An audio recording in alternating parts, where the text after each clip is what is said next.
winter weather in Chicago. The Mets return home for the unofficial start of summer. And boy, did it feel like summer today. The beginning of the Memorial Day weekend, and folks were out and about and enjoying good times with great weather tonight at Citi Field.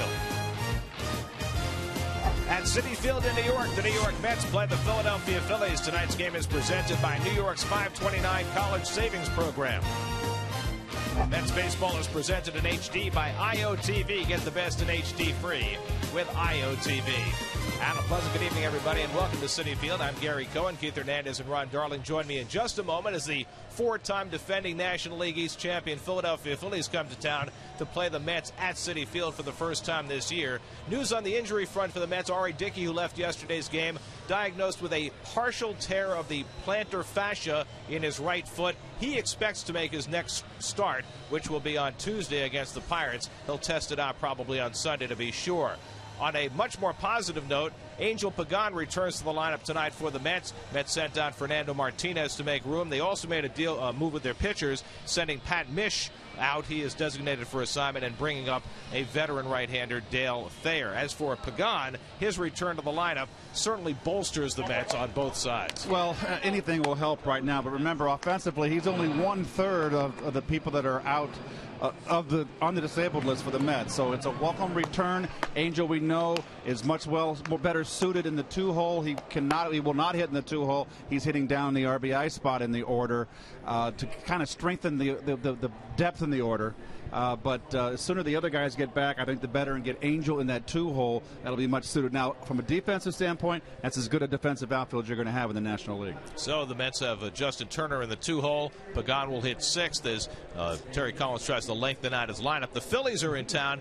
You know, the Phillies have had just as many injury problems as the Mets have had this year. They're not really scoring. In fact, I think their run scored is about 6 more than the Mets so far this year. And yet here they are, 12 games over 500. But how do you do that if you're not scoring runs? You do it with pitching, of course. Their team ERA is second in the National League. Their stars, of course, well documented, first in the National League. In the last 27 starts for the Philadelphia, they've only given up 3 runs 3 times. Walks, the lowest in baseball. Strikeouts, the most. So they have just been outstanding. And then late in the game, they're 23-0 after they lead after 7th. And Roy Oswalt today, only 3 wins so far in this season, but the low ERA, and he's been great with Philadelphia since he came over. 153 career wins. And then tonight, going up against Chris Capuano. Chris with 3 runs, so 3 wins so far in this season. He was hurt last game by the home run ball. He's given up 9 so far, 4 in the last game. They'll try to keep the ball in the park here at Citi tonight. They'll have to face Chase Utley, who will play against the Mets for the first time this year, but not Shane Victorino, who's out on the disabled list. Mets and Phillies at Citi Field. Phillies are here, Sailors are here, so are you. Come on back.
Savings Program.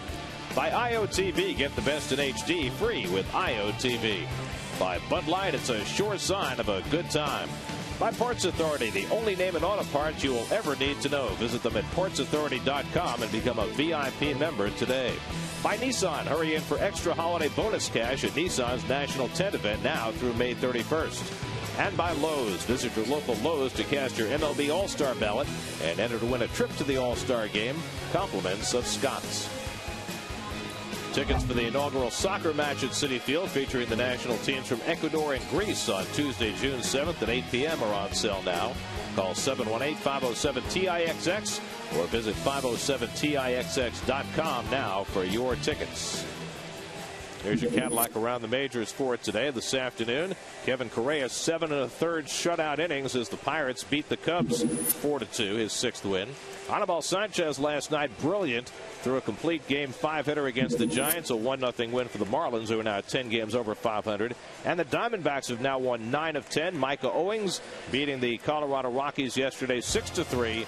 And the D-backs now just a game and a half behind the Giants, who will go the rest of the season without their star catcher Buster Posey. Mets are back home in New York for a 10-game homestand. First pitch with Mets and Phillies coming right up.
DirecTV, if you call yourself a sports fan, you got to get DirecTV. Nice wheels. Nice wheels. I love that shot, though, don't you? How do you mean that? Don't go there. I haven't even started. Here's your Ford starting lineup for the Phillies tonight. Chase Utley makes his 4th start since coming back from the disabled list at his first home run yesterday in the Phillies win over the Reds. But he goes in the 2-hole and Placido Polanco hits 3rd. Almost feels like that's backwards. Raul Ibanez, who was in that 0 for 35 skid the last time the Mets faced the Phillies, has been red hot lately as the Phillies have a lot of games where they don't score very much, but somehow they find ways to win. Well, Chris Capuano with those 3 wins, we reminded you in the beginning that he had that tough go of it at Yankee Stadium, giving up the 4 home runs in that smallish ballpark. 49 wins in his career, going for number 50 this evening.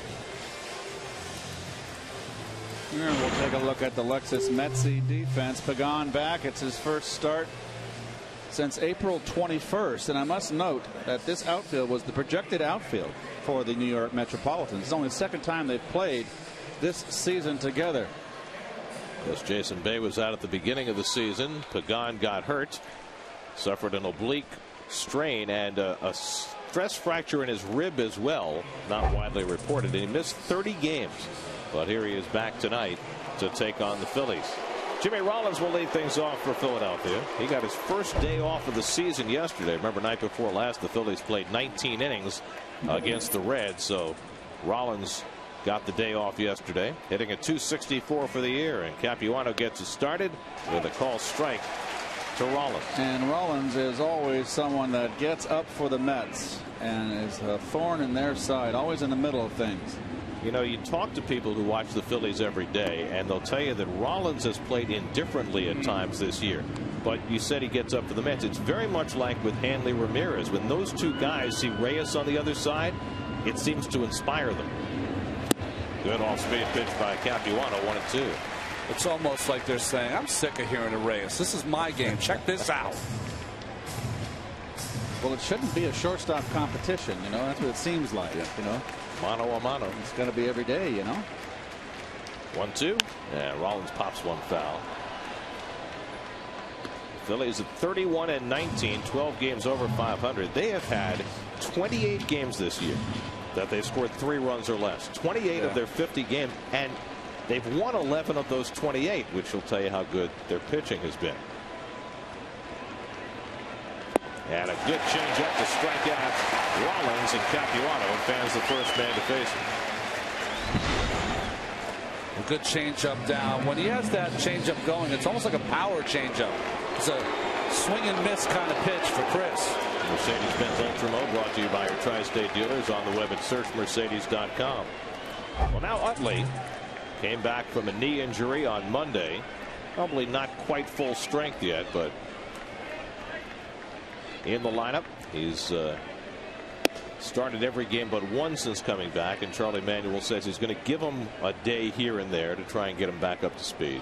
His last at bat in that game last night hit a home run, a solo shot, but he's off to a sluggish start, 2 for 14. The guy who replaced him primarily at second base is going to the Hall of Fame. Wilson Valdez. That's right. After pitching that 19th inning on Wednesday night, his hat has been sent to Cooperstown.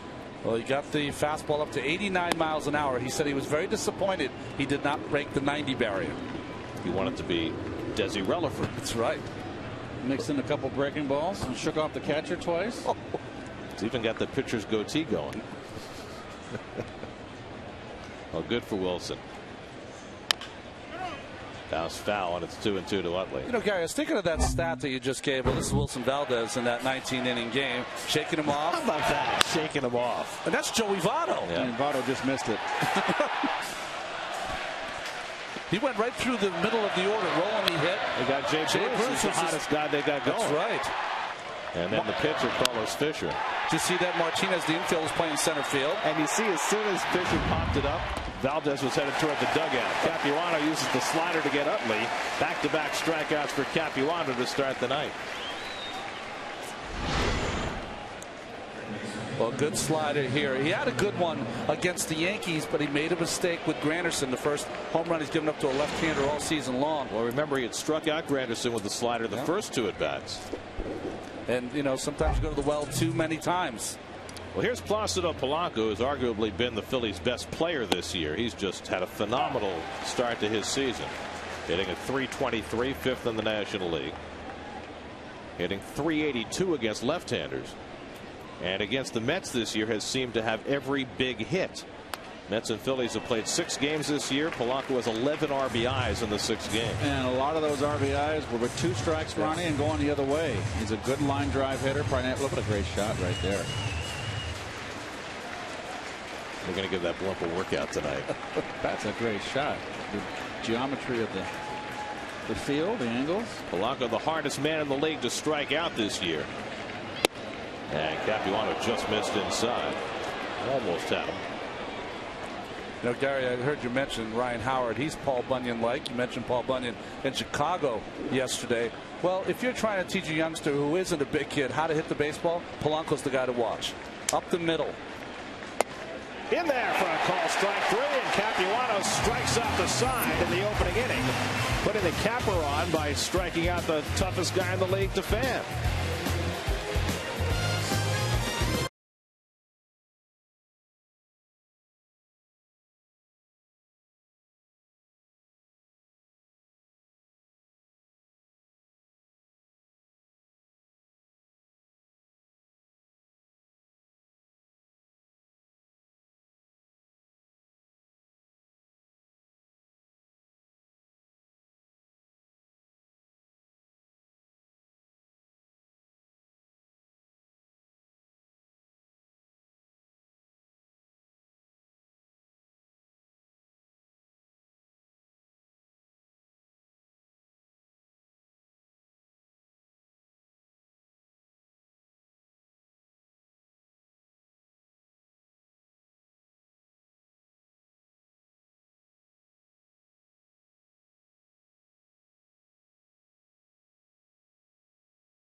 Jose Reyes leads off the bottom of the first against Roy Oswalt, who makes his 8th start of the year.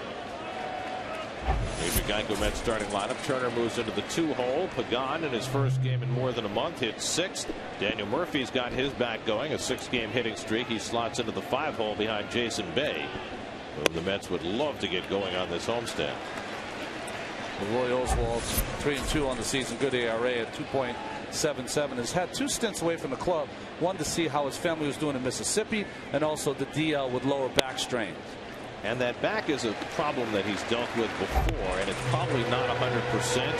When you watch him bend over to try and pick up a ground ball, it is clear that it's still bothering him. It's almost like he's changed his motion to be more upright now, so he doesn't put any strain. But you wonder whether the Mets will bunt on him. And Reyes takes a strike. It's 3-1. Jose at .319. He had 3 straight multiple hit games in Chicago, giving him 23 multiple hit games this year. And he hits this one out to left field, and Ibanez tracking it back toward the line. 1 away.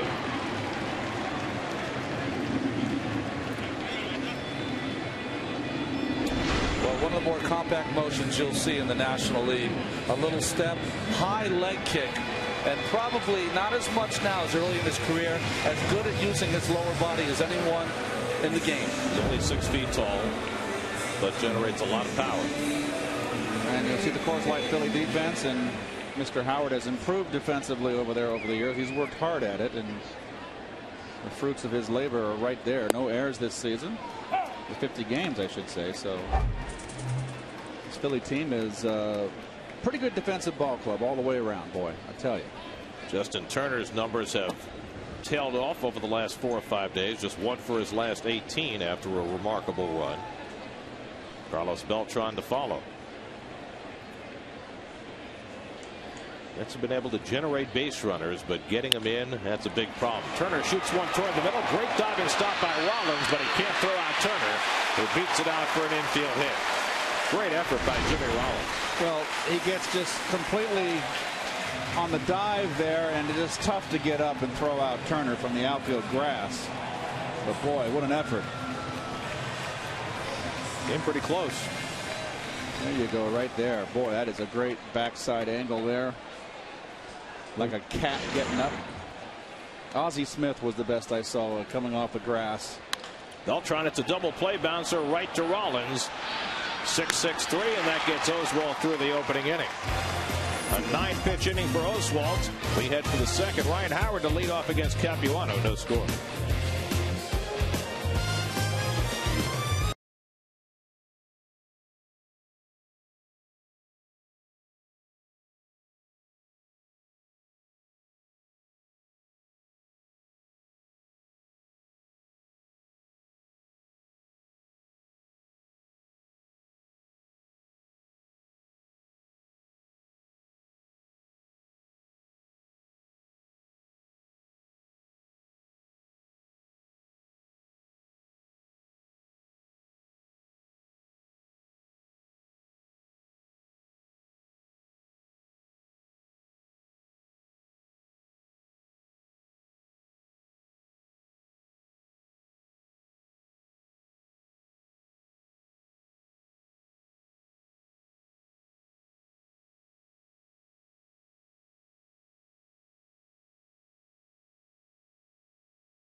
By Brooklyn Burger, the premium steakhouse burger and the official burger of the New York Mets. Be sure to visit Keith's Grill at Citi Field, located on the field level behind section 132, to enjoy Keith Hernandez's favorite Brooklyn burgers. They look good, don't they?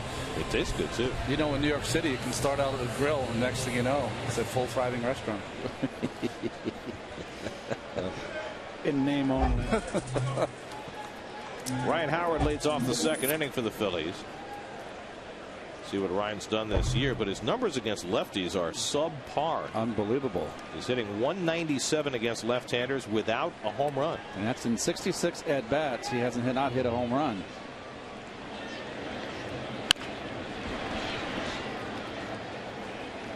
Ryan's another one of those hitters that locks that front foot, and who am I to say to change it? He's, shoot, he's had a tremendous career. Hall of Fame start for this young man, but he just locks that front foot when he's his striding foot.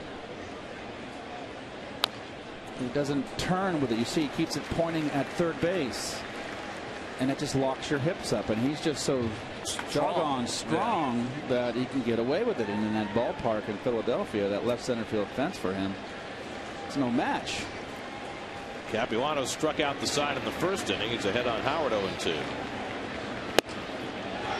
Capuano became the first Met pitcher to strike out the side in the first inning this year. The last to do it was Johan Santana last August. Another guy deep in the box, but look how spread out he is. Struck him out. 4 straight strikeouts to start the game for Capuano.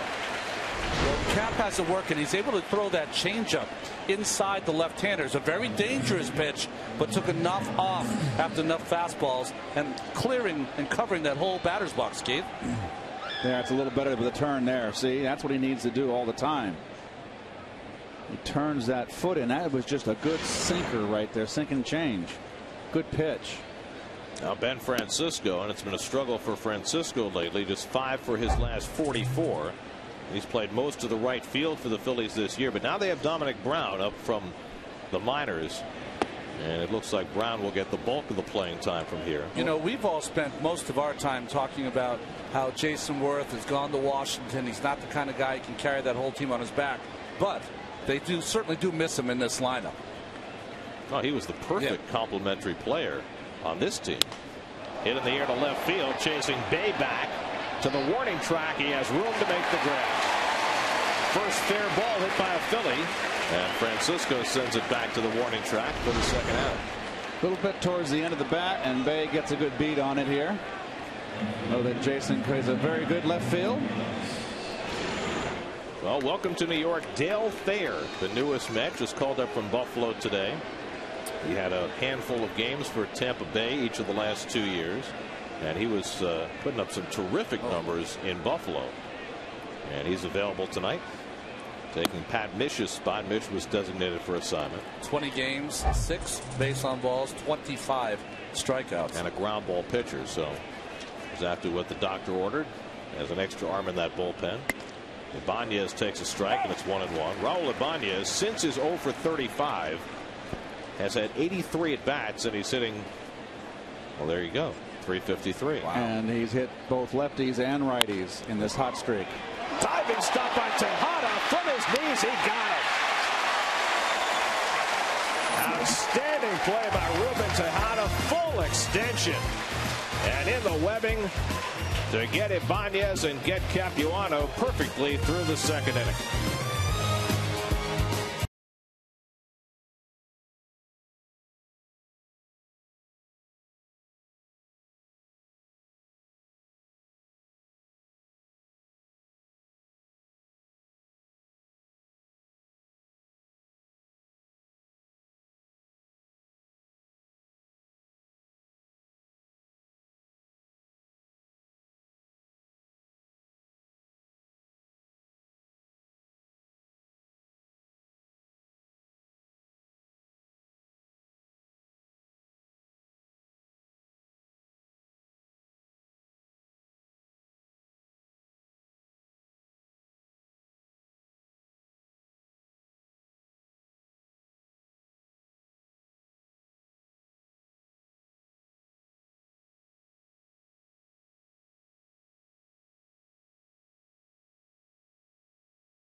Jason Bay leading off the home second inning against Roy Oswalt. Bay has good career numbers against Oswalt, 11 for 31, a 355 average. Jason 1 for 3 in yesterday's game in Chicago. He's still struggling at the dish. Well, the stunning number for Bay is that 8 in the RBI column after 103 at bats. He just has not been able to hit with runners in scoring position. And he's pressing. There's no question about that. I can see his expressions. And this has not just been this year, Gary. It's been a culmination of, 2 years, building up on 2 years. And it wears on you. Maybe he needs to bat leadoff. There you go.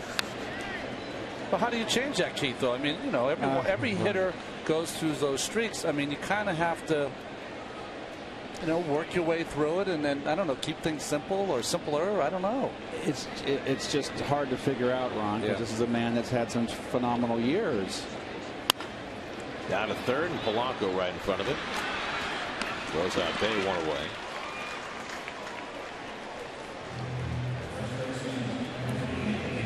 I know in pitching, when you're struggling, you try to keep it simple.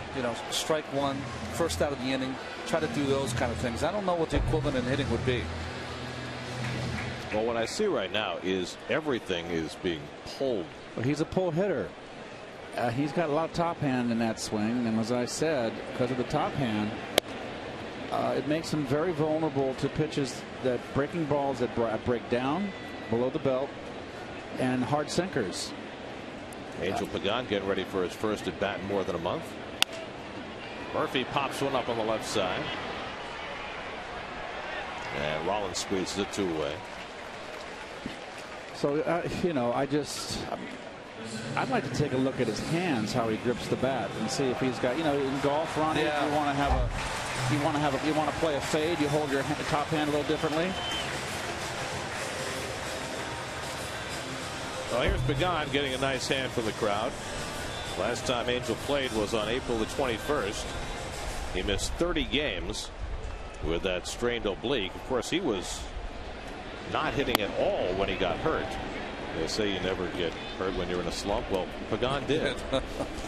And so he's had that 159 on his ledger for more than a month and ready to get that thing out of there. Came back with the beard. Try something different.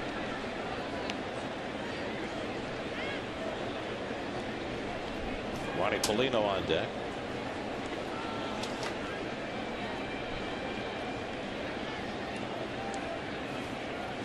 And it's stroked the other way, and Pagan has himself a base hit. So Angel Pagan, first time up, coming off the disabled list, has himself an opposite field single. Well, remember when he left the ball club and was struggling, he was pulling off that front shoulder. Now watch him drive into the ball, that right shoulder. That's a pitch away, going right with it, not trying to pull it. So maybe that'll get him going here. So the Mets have their second hit, and now Polino. Ronnie just 3 for his last 21, but he hits a hot shot up the middle for a base hit. Well, Polino picking up where he left off the last time he faced the Phillies. Remember that 14-inning Sunday night game? He had 5 hits in his first game as a Met. So 2 out and 2 on, and now Ruben Tejada has already flashed his glove in this game, making his 8th start since being called up. He's at 24 at bats so far and hanging in there at 292.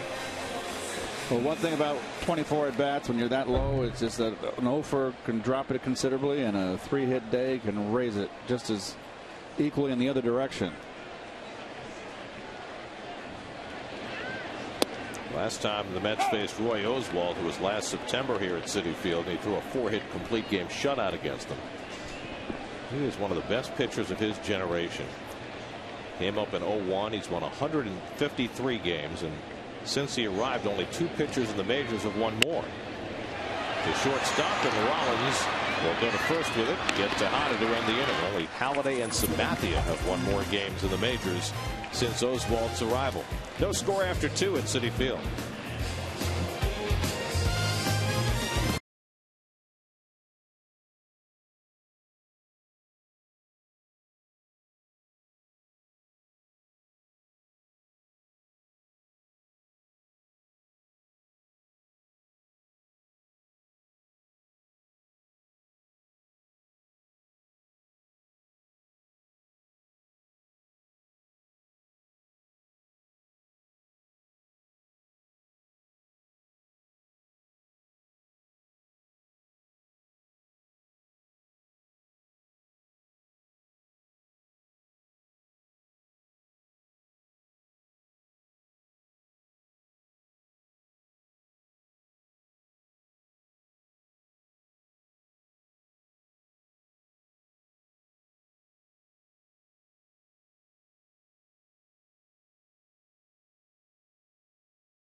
One place. Here's your Mets upcoming schedule. Remember, all Mets games on SNY are available in HD, presented by IOTV, and you can listen to every Mets game on Sports Radio 66 WFAN. We're on Pix 11 Sunday, back on SNY Monday night when the Pirates come in. 4 with the Pirates, 3 with the Braves on this long homestand. Carlos Ruiz leads off in the third. Ruiz spent some time on the disabled list this year with some lower back issues. He's been back about 2 weeks. Must be okay because he caught 18 innings the other night. Well, he caught 18 innings and played third base for 1 inning. And went diving over the tarp trying to get a foul pop-up while he was playing third. Capuano behind him 2-0. And throws the fastball low, 3-0. Well, I will tell you, he is beloved by his teammates. Chooch, as they call him. Starting pitchers love working with him. There's R.A. R.A. Dickey diagnosed today with a partial tear of the plantar fascia on the bottom of his right foot. And basically what the doctors told R.A. is that if he can manage the pain, he's okay to play. Now the question is, will he be able to go out there and manage the pain well enough to take his start, which would be on Tuesday night. I played with Mark McGuire as Ruiz walks, and he had that same injury, and it took him, and I'm not saying it's for RA, it's different for a home run hitter who plays every day in the field, but it put him on the shelf really for 3 seasons. Well, RA was pretty confident that he'd be able to work through it. Now, you know, he doesn't have any guarantee until he goes out there and throws his bullpen. Now, he'd normally throw his bullpen session tomorrow. He's going to wait an extra day probably and do it Sunday instead. I wonder if he would think of putting a little less strain and throwing a little slower knuckleball.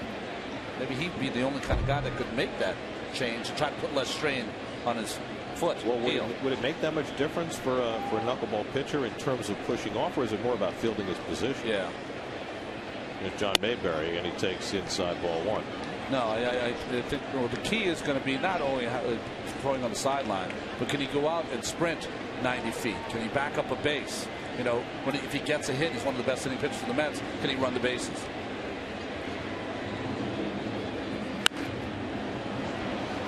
Mayberry, of course, the son. We're going to show you the injury real quick here. You can see Ronnie, he stopped.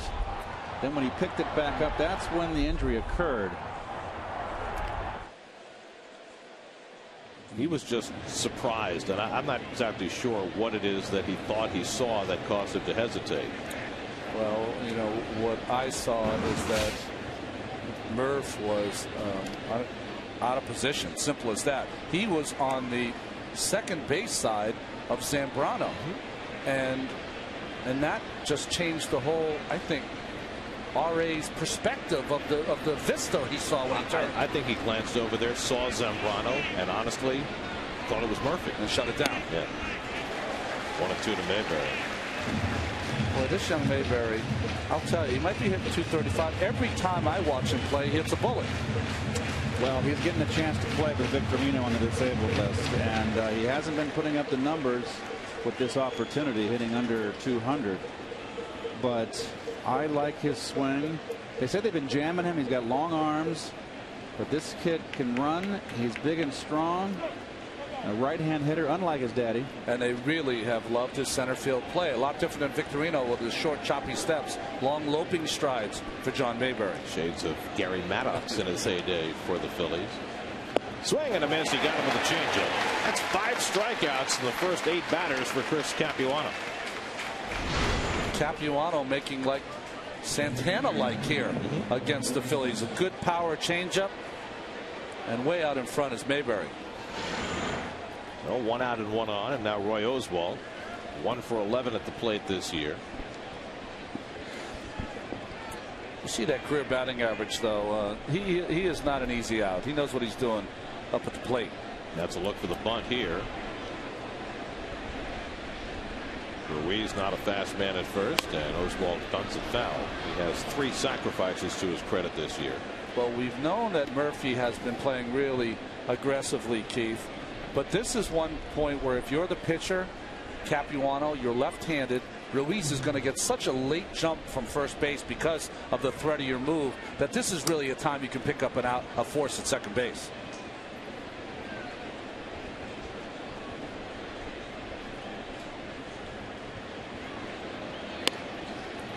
Nice bunt by Oswald. Merkel up to go to first with this.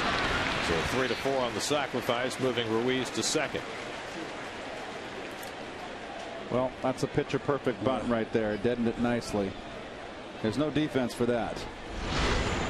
You can't roll it out there better, Keith. Nope. And you got a first baseman, even if he gets a good break in there and comes in hard, that bunt like that, it's no chance to get the lead runner. And you see Oswald not running at all. That tells me his back is really bothering. He's pitching hurt. Absolutely. Because he's the kind of guy who normally would sprint to first base. But he's a gamer. He'll keep going out there. So here's Rollins, who struck out to open the game. 2 out and a runner in scoring position.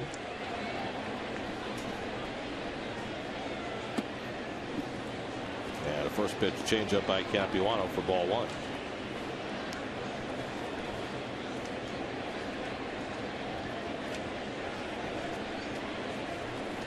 First time Capuano has faced the Phillies this year. The Mets played 2 series at Citizens Bank Park. One the first week of the season and the other that started the last day of April. Imagine that. Yep.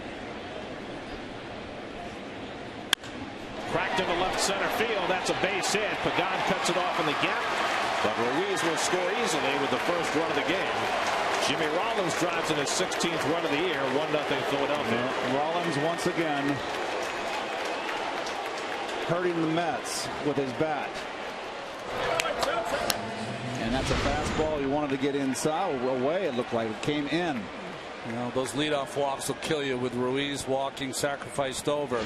Talk about Jimmy Rollins, but you know the Mets in 2 outs and runners in scoring position hitting under 200, 242 plus now for the Philadelphia Phillies. So the first Philadelphia hit produces the first run, and now Chase Utley, who struck out his first time up. Rollins has 9 steals in 10 tries. The Phillies, as always, have the high stolen base percentage, although not a particularly high total. It started when Davey Lopes was their base running coach. You know, it's interesting, Gary. You were saying before the game that the Phillies now have only outscored the Mets by 8 runs, but they're the opposite. They don't get anybody on, but when they do, they drive them in. And the Mets have gotten plenty of base runners, but they have not been able to get them in. I mean, the Mets are 4th in the league in on-base percentage. The Phillies are 9th. And the slugging percentages as well. The Mets have a higher slugging percentage than the Phillies, which you would never expect, particularly when you consider which ballparks the 2 teams play in. And Utley is nipped by the pitch.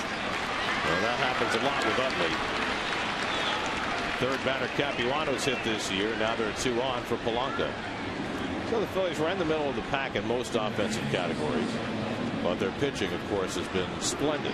Their starting pitching, in particular, the highly touted starting staff.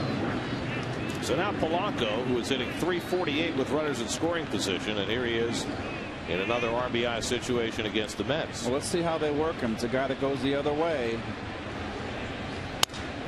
Little bloop into shallow right. Tejada going out. Squeezes this with 2 hands to end the inning. Phillies get the first run, 1-0 middle of the 3rd.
outer space.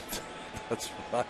Hitting the road, take the Mets with you this season. Subscribe to MLB.tv today to see every Mets game live or on demand on your computer and your favorite devices. Visit Mets.com to order and get more details. MLB.tv, baseball everywhere. Chris Capuano tops one up the first base side. And Ron Howard with the backhand flip. One away. Gingerly running over to first base to cover was Oswald. Ron? I think right now, if you're Ryan Howard, although you can't do it here, you'd like to take every ball you could and get it yourself. But awkward little backhand, but nice play by Oswald, who's a fantastic athlete. Well, the Mets certainly know what's going on with Oswald. They watched him not run to first base and tiptoe over to first base there. You've got to start bunting on him, don't you? Well, I think that, you know, with the speed that you have down the order in Reyes and Pagan, Tejada even is a good candidate to do that. Reyes flied out his first time up, and he takes off to play 1-0. The only problem with that for Reyes is he's swung the bat so well this year, you almost are reluctant to have him bunt. Not that he can't do it successfully on a regular basis. Most leadoff hitters or guys with great speed that bunt, I've found in my career, like to bunt when they're in slumps. If they are hot, they're going to swing the bat, and once they go a little, you know, 1 for 15, 1 for 16, that's when you'll see them break out the bunt. And that hasn't happened much for Reyes this year. You saw the graphic there. Reyes became the Mets' all-time runs scored leader on Wednesday night. It kind of passed without anybody noticing. Past David Wright. David Wright and Darryl Strawberry right there at the top. Down to first for Howard. Easy play for the second out. You know, one of the things that has completely changed for Oswald, and it might be because of his physical condition, he is running that two-seamer fastball in on the hitters. He was always a guy that was more four-seamer, up in the strike zone, big curveball, but he's more two-seamers and will use that changeup a lot. So 2 out and nobody on now. Justin Turner, who had an infield hit his first time up. Well, the Mets are attacking early, and Oswald's thrown only 28 pitches so far over the first 2 2/3. You know, the thing about this Philadelphia Phillies pitching staff, I don't care what kind of game plan you want to go in with, they throw too many strikes. You got to swing the bat. That's Roy Halladay, who certainly is the king of throwing strikes. Well, the Phillies have an unusual daily double with their staff this year. They lead the league in fewest walks, and they lead the league in most strikeouts. That's an unusual pairing. You see the win total for Oswald since he came up. And tied to Turner 2-1. I mean, think about that. Normally when you have strikeout staffs, you have guys who, you know, may not throw as consistently in the strike zone. Hamels and Lee and Halladay and Oswald. And Vance Worley has done a nice job as the 5th starter, filling in for Blanton. And Turner gets one down the line. They'll get an extra base hit out of this. There's Ibanez. Corrals it in the corner. And Turner has his 8th double of the year. Well, down and in. Tries to get that little sinker. And they've been starting to pitch Turner inside. But this one's down. Had good sink, good hitting right there. Not a bad pitch. You know what's interesting, Keith, is that he did go in, but he went in, I believe, took a little off, or even had a changeup inside. And that's different than popping him inside. So the Mets have their 4th hit, their first extra base hit. Turner's 2 for 2, and now Beltran, who swung at the first pitch and bounced into a double play his first trip, takes a strike this time.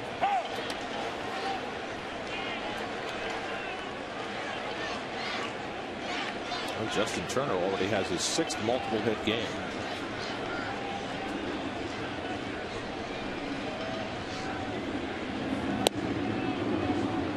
Ball and a strike to Beltran. Well, he wants that changeup down and away. And the ball came just down and in. Nice ball for Turner to hit. That's your IOTV pitch differential.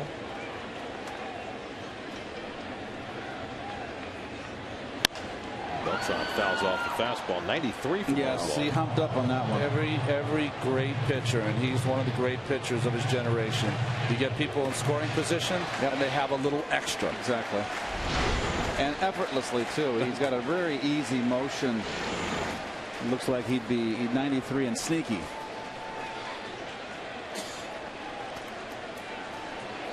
1-2, and the curveball low and in. It's the first curve he's thrown tonight, isn't it? A little telegraphed that a little bit, didn't he? Took something off. Slowed down the motion.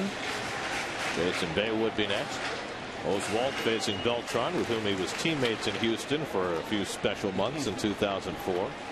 Oswalt spent his entire career with the Astros until last summer, when he was traded to the Phils. Another curve, and that one's dribbled foul, so he backed it up. Well, it's very interesting. It's a 2-2 count, 2 outs, runner in scoring position.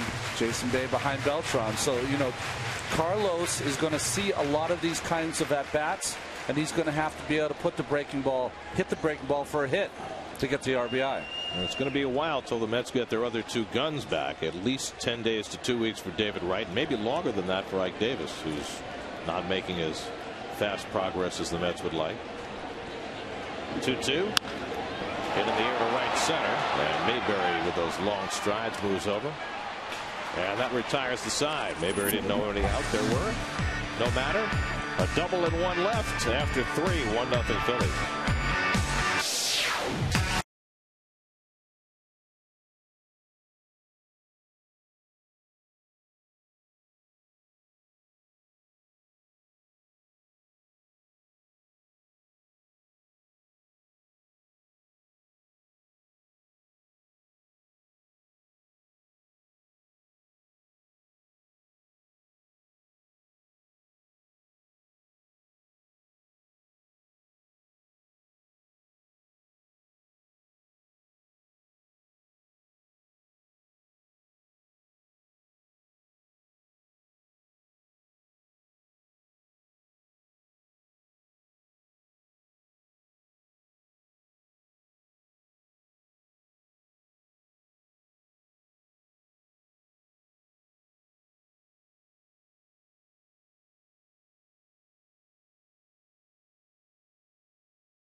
Earlier today, 10 finalists auditioned at the SNY studios in Midtown Manhattan for the 2011 SNY Kidcaster contest presented by New York's 529 College Savings Program.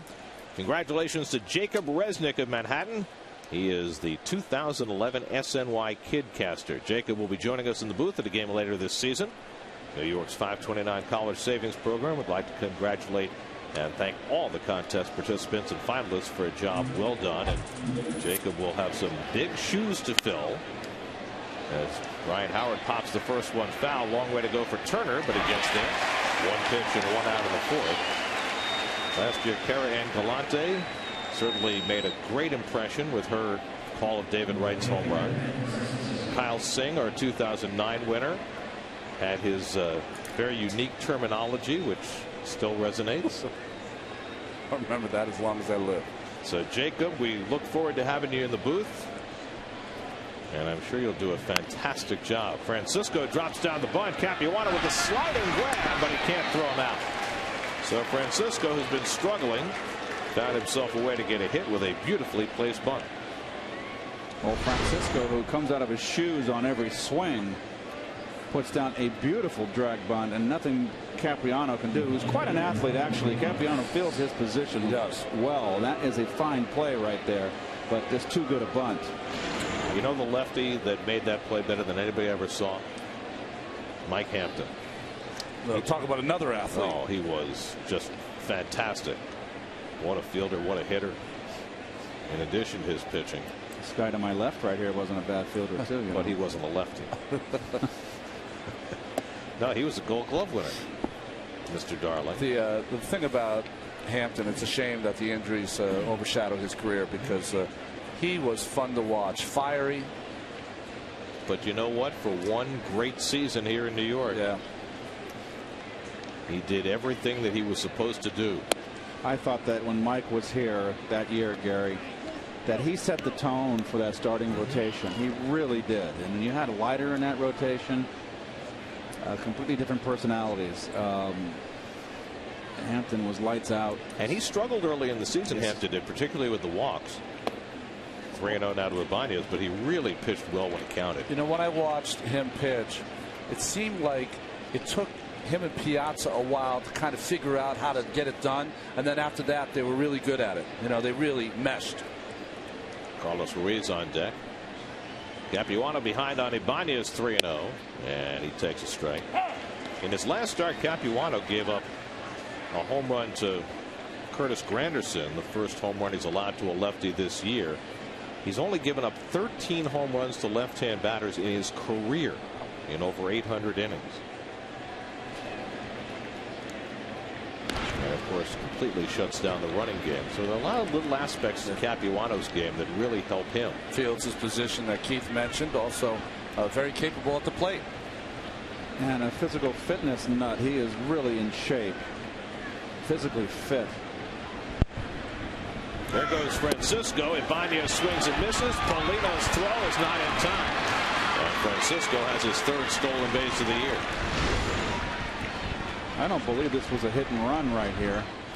I did not see Francisco turn, look back. I think it was, Keith. I thought I saw Francisco look back to see if Ibanez was swinging. Did not get a good jump, but still able to beat that throw. So only the second stolen base of the year against Capuano. And a runner in scoring position. 3-2 count to Ibanez. Slowly hit down to Murphy right at the bag. 2 out. Good pitch, up and in fastball ahead in the count. Francisco now at third with 2 away. Hitter has 2 strikes on him. He meant to have it away and got it in. You know, that happens to be a very good pitch to hit, and it'll tell you that when you're pitching, you're not perfect, and for all those pitches that are on the corner that hitters break your bat and get a hit, you forget about all those down the middle that you get an out with.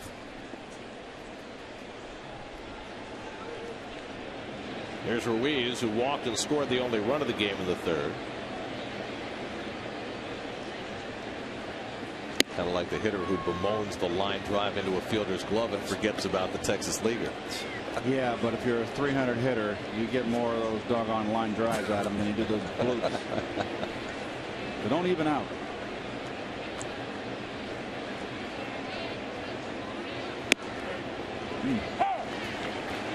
One and one to Ruiz.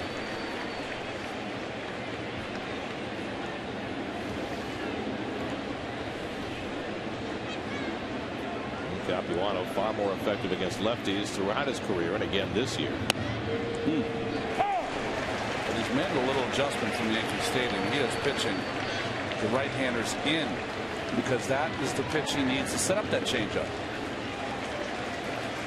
Now ahead 1-2. And the changeup swung and missed. And that is strikeout number 6 for Chris Capuano.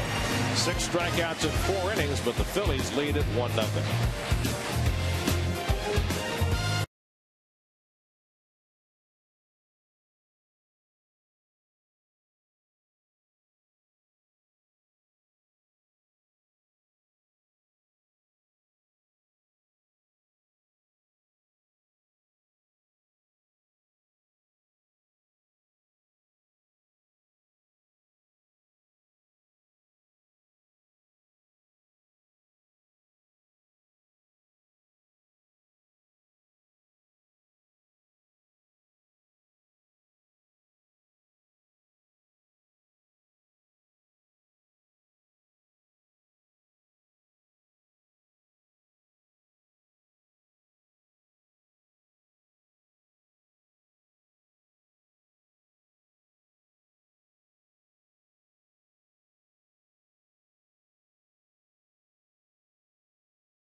Here's your AT&T trivia question for today. Jose Reyes, one of 2 active players to be his team's all-time leader in runs scored. Who is the other?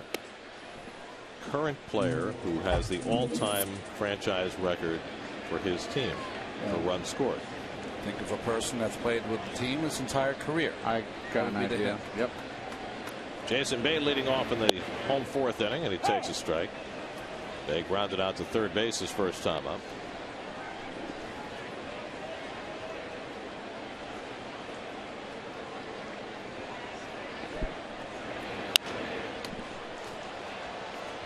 One and 2 to Bay.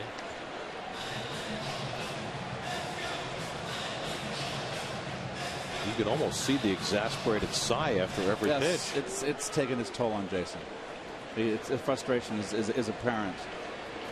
And he's normally so even keeled, but it's wearing on him. Chopper to the left side. Rollins hurries in and gets Bay by a stride, 1 away.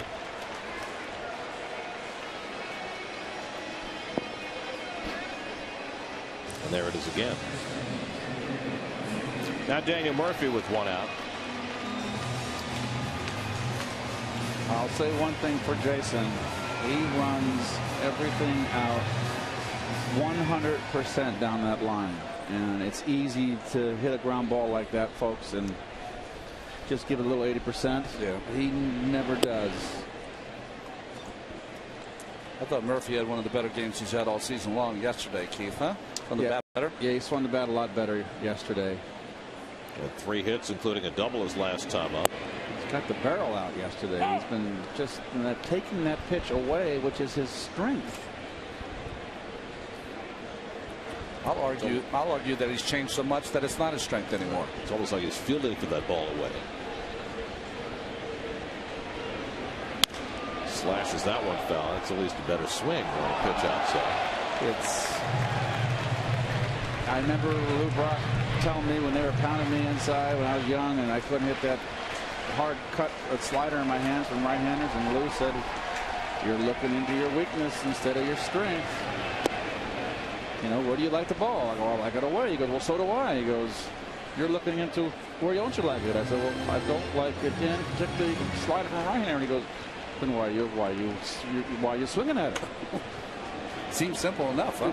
The majority of Murphy's hits have been to right field this year, and he takes that one the other way for a base hit. Well, Murphy's starting to find himself. He now has a 7-game hitting streak.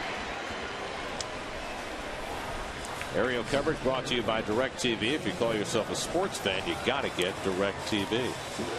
One thing you got to realize as a hitter, Gary, is that if you're going to take that pitch away and you're going to take swings where you're just fouling them off, they're going to keep on throwing you out there until you hit it. And then once you start hitting it like that and driving it, then you're forcing the pitcher to change the program. Then he's going to do something different.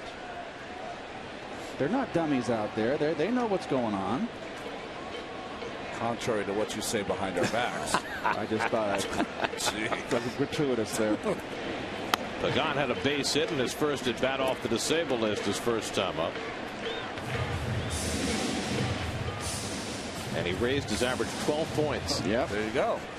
So let's watch his front shoulder and see if he keeps it in. He didn't exactly tear it up down in rehab, which means nothing. But Terry Collins mentioned that when they sent him down to get well physically, they also sent him down with some homework to do, to get that swing better. Spent his entire rehab in Florida. Then was supposed to play for Buffalo last night, but got rained out. But despite missing what was scheduled to be his only AAA game, the Mets opted to activate him today. They sent Fernando Martinez back to Buffalo to make room. Murphy almost got caught in a pretzel. Looked like Boris Karloff getting back to that bag. That went over the head of a few fans. It's a Frankenstein reference. Now ball catches Ruiz, and it's 2-2. Boy, there's a toughness in Ruiz, isn't there? But watch how he reacts after it hits him in the mask.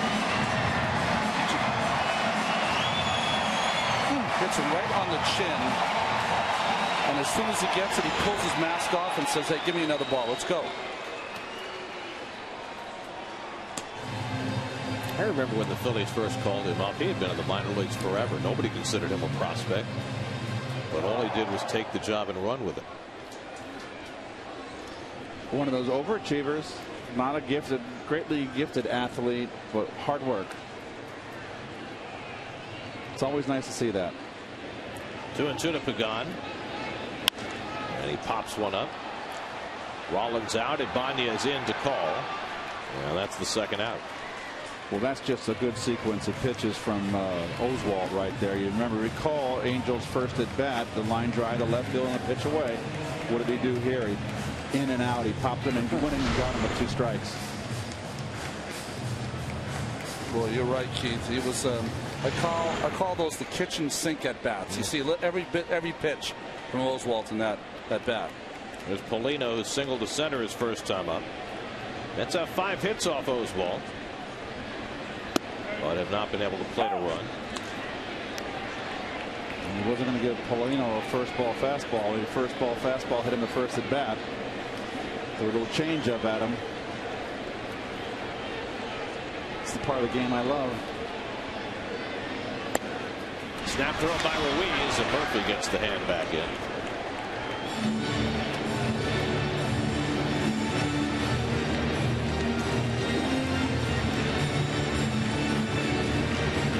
Nice crowd on a beautiful Friday night. Start of the Memorial Day weekend, the unofficial beginning of summer. Traffic hellacious everywhere you go. You left your house early today, right? Yes, Keith and I both did. Yes, I saw it coming in from on the LIE. I was going to say, what did it look like on the other side of the road today? It just was backing up out on exit 50.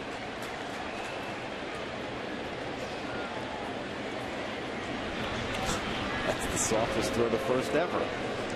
You know, I will tell you, when I watch Oswalt, he reminds me of an old 44 for the Mets, David Cone. Different assortment of pitches, but shorter at 6 feet tall, but very thick and strong, and also uses the lower body as well as anyone.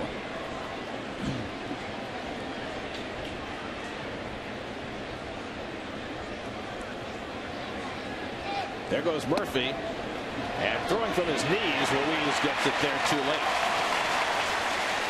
I think Ruiz was expecting a third strike call, and that's why he hesitated throwing the ball. No, guess not. No, he saw the jump by Murph, and he had no shot to throw out Murph if he came up out of the stance here.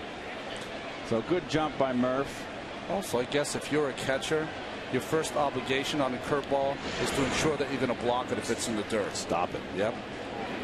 Second stolen base of the year for Murphy. Mets are already 0 for 2 with runners in scoring position tonight. They were 1 for 12 in the game yesterday in Chicago. Mets came into the day as a team hitting .222 with runners in scoring position, only .195 with 2 out and runners in scoring position. It's been a huge problem for the Mets all year.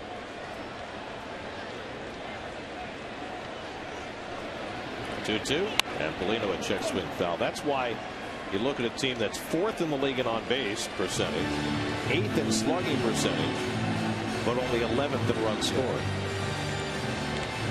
Get him on, but you got to get him in at some point. Murph had a 2-out RBI in yesterday's game.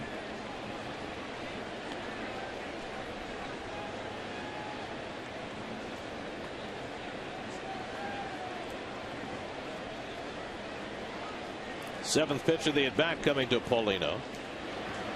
And Ronnie takes it inside, 3-2. Well, they're just staying in on Paulino, and Paulino is an opposite field hitter. Even though they're not playing defensively in the outfield that way, they're pretty much straight up in the outfield. Oswalt walks very few. He hasn't walked more than 2 batters in any of his last 12 starts. So you expect to get a strike here. And he bounces one down to third for Polanco. Polino retired, and so are the Mets. So Oswalt's worked around base runners in every inning. 1-0 Phillies after 4.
John Mayberry will lead off for the Phils. Well, we heard the bad news today about Gary Carter. Remember that Gary was diagnosed with some brain tumors, and they went in and explored the area today, and according to the Carter family, there's a 90% chance that those tumors in Gary's brain are malignant. And of course that is just horrible news, and we wish Gary all the best in his fight, but gosh, it just makes you feel devastated to hear that. Well, you folks at home know what a great baseball player, Hall of Famer that Gary is and was, but in playing with him, Pagan hustling in, has to play it on hot. Mayberry heads for second, and Bay's throw skips away, and Mayberry will go to third. Murphy's throw to third base, not in time. And so Mayberry winds up at third with nobody out. Well, it's going to be a single and an error, I would assume, and then an error on the throw, and Murphy's got to be backing up. It's going to be two errors. A single, an error on Pagan, allowing him to get to second, then an error on Bay, allowing him to get to third. Well, nice alert base running by Mayberry, and he's all legs, isn't he? you know, so I was just mentioning that, you know, Gary, just an amazing human being.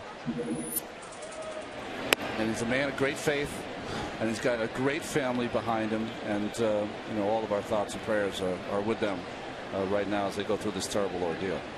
Oh, there's not much I can add to it. I'm just shocked, and I was hopeful that they would be benign. But as you said, Ronnie, he is a man of faith, and that's a strong source of strength that you can draw on. And here, our prayers are with you, you and your family.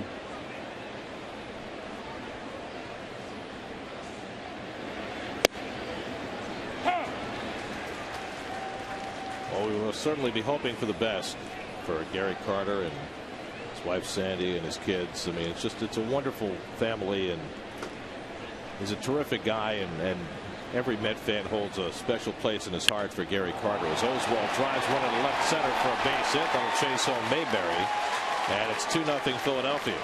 So Oswalt drives in his first run of the year with his second hit.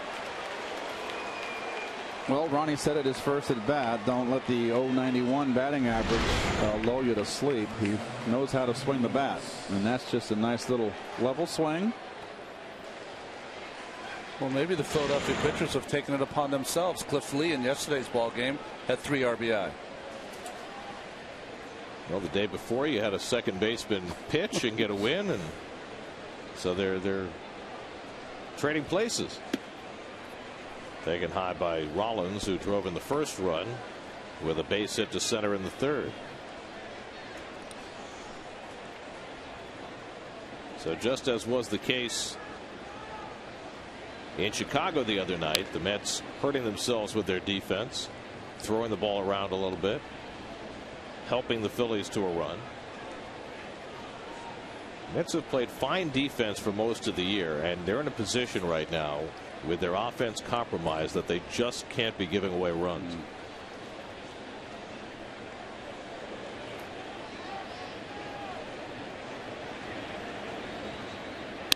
Rollins pulls one. Great stop by Turner. He gets the out at second. A spectacular play by Justin Turner on a bullet to his right. Well, Jimmy Rollins has got to be saying, what is he playing me on the line for? But my goodness, what a play. This is double written all over it, and big trouble for the Mets. Just a terrific play. Well, it's the second sensational play on the Mets infield tonight. Tejada in the second, robbing Ibanez, and now Turner with the play on Rollins. And of all the uneven play that you saw in Chicago and here in the beginning, it wasn't Turner who produced some fine plays in Chicago. 1 out and 1 on now. Utley, who struck out and been grazed by a pitch, and he pulls one foul.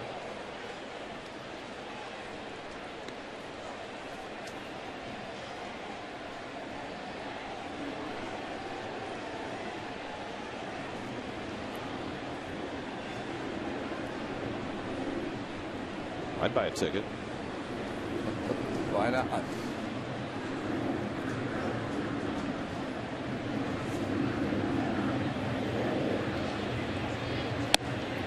Fastball for a strike. 0-2. I always like off a left-hander, Gary, if they pop me a fastball inside and I pulled it foul, that I would look away the next pitch, the outer half of the plate.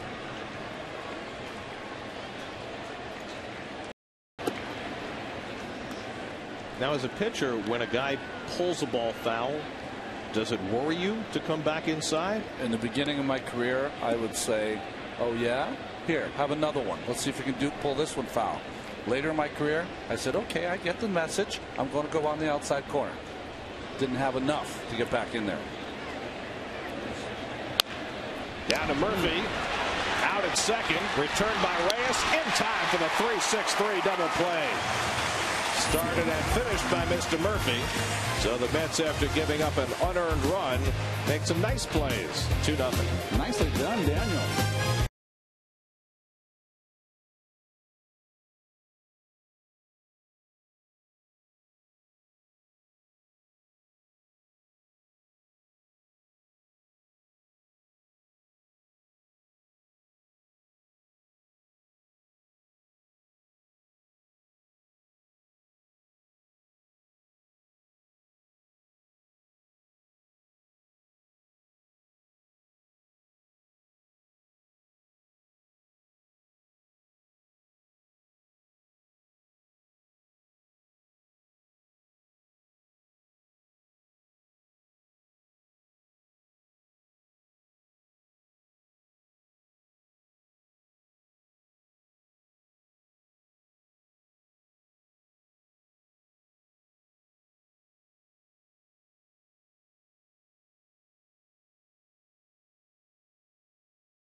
At Citi Field, fantastic night against Roy Oswalt.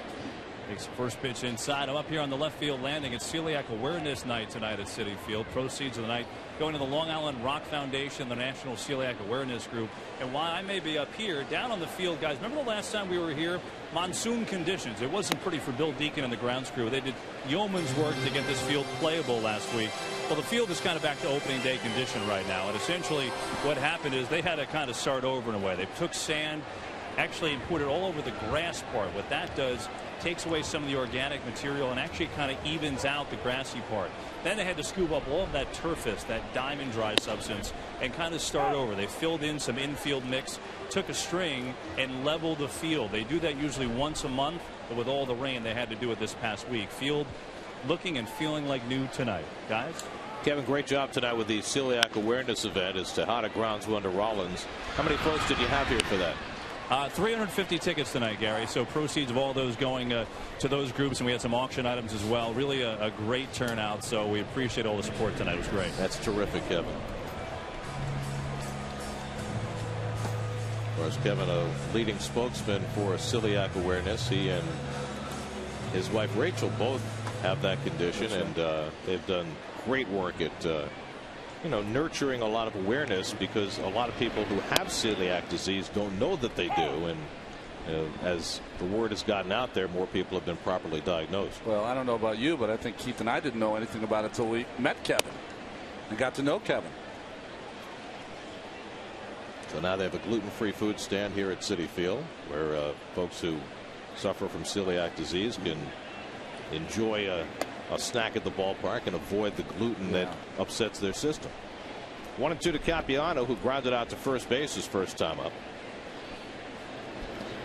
And the curveball from Oswalt gets him. It's in the dirt. And Ruiz makes the toss to complete the putout for the first strikeout of the night for Roy Oswalt. It's one of the best online sources for Mets information, straight from a blogger passionate about the team as you are, featuring a constant flow of the latest Mets news and opinion.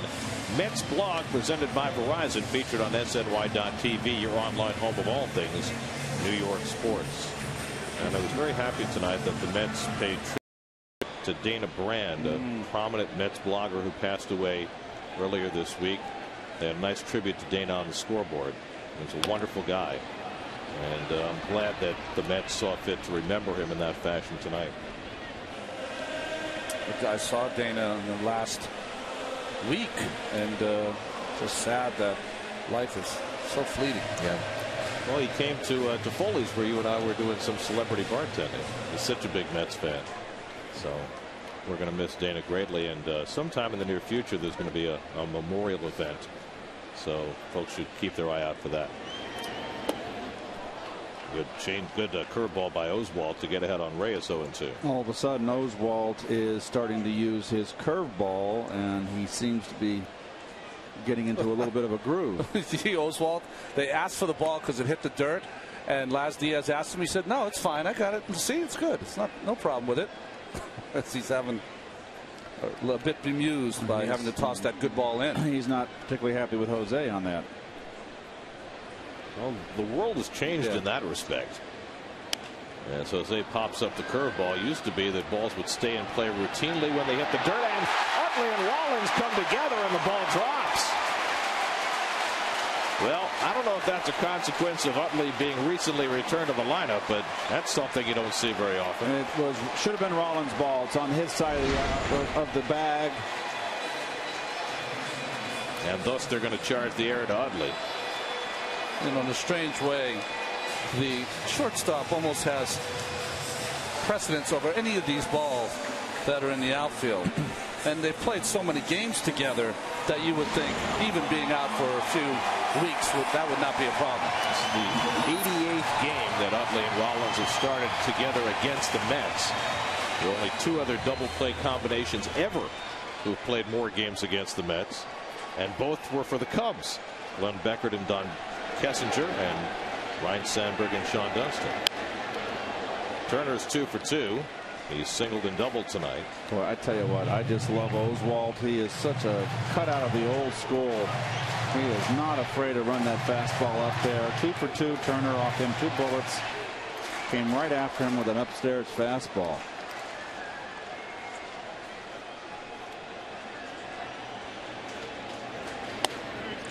Well, Oswalt loves this ballpark. This is his second start at Citi Field. Last year he threw a complete game shutout, and he's shut out the Mets so far tonight. As we said at the outset, one of the best pitchers of his generation. 153 wins and only 85 losses. Ahead on Turner 0-2, and Justin hits it hard, base hit. And Justin Turner is 3 for 3. Well, here's a case where your pitcher should have been in the dugout. And I tell you what, he tried to back it up 3 times in a row with fastballs, Ronnie, and fooled him the second strike, but not this one. Well, he hit the catcher's glove. That's where they wanted that baseball. Good hitting by Turner. 2 strikes going the other way, protecting the plate. Mercedes-Benz Ultra Mode brought to you by your Tri-State dealers on the web at searchmercedes.com. So a chance for Beltran with 2 out and 2 on. Tying runs aboard in the 5th inning. And the fastball away for ball 1. Well, Turner has 3 hits in this game. First one he hit up the middle. Second one he pulled right over the third base bag. And the third one he shot to right field. Coast to coast. Boy, Beltran could sit on a change up here. I know you don't do that at hitters. You don't want to let the fastball go. But he has been trying to get him out with changeups and curveballs tonight. Fastball right after him. Now, as a pitcher, you're going to be wary with Beltran because you've got a cold hitter on deck. But can you afford to do that with 2 men on? No, not 2 men on. You can't have the bases loaded for Jason Bay, and you be the recipient of him breaking out.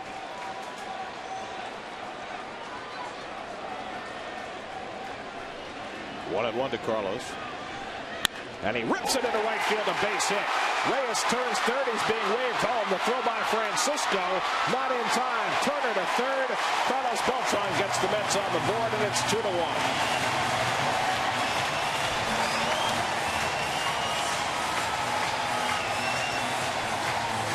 Well, I couldn't agree more with Carlos's philosophy up there. What do you want to hit? His great changeup, his great curveball, or do you want to sit on the fastball? And you've got a pitcher in Oswalt, who we've seen him enough when he's in trouble. His blood gets up. He likes to come after hitters.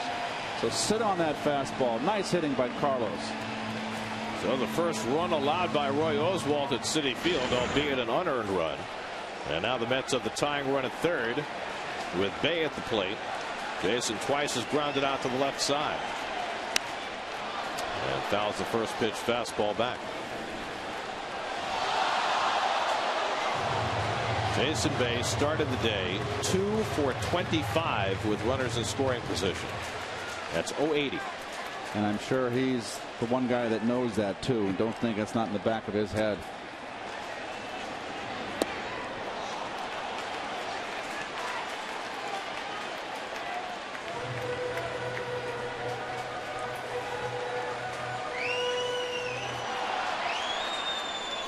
Now Oswalt has him in a 2-strike hole.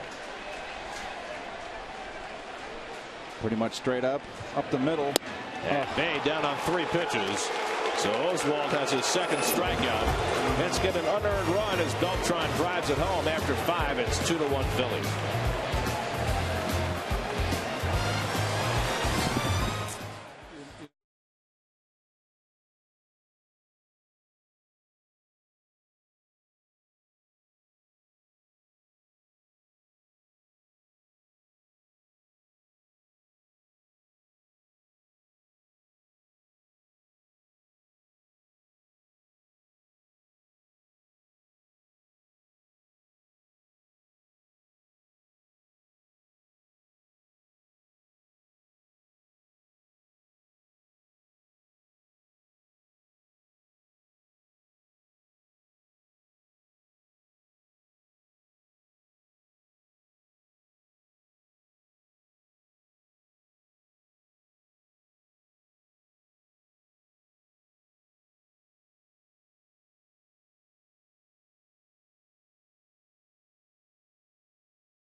Reyes is his team's all-time leader in runs scored, active player. Tennessee quarterback.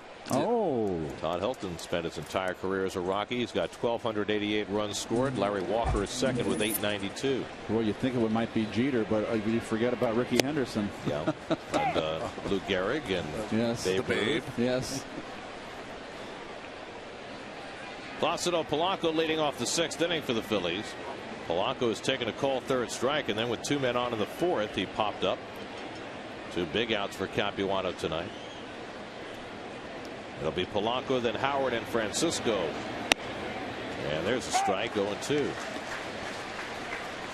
No, just a well-pitched ball game, crisp game. You know, there's 3 errors, 2 unearned runs. It's still a crisp game, all because of the pitchers working fast, throwing strikes.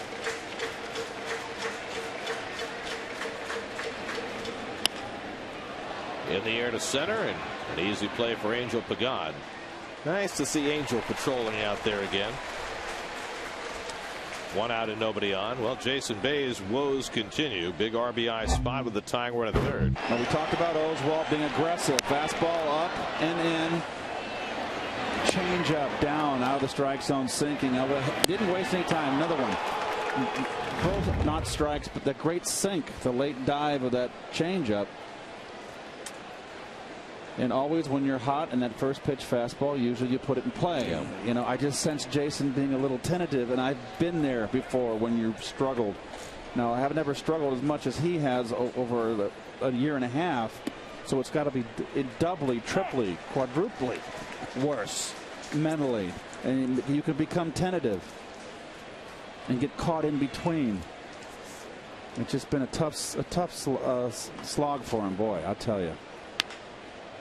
Howard gets one in on his hands and pulls it foul, and it's 0-2.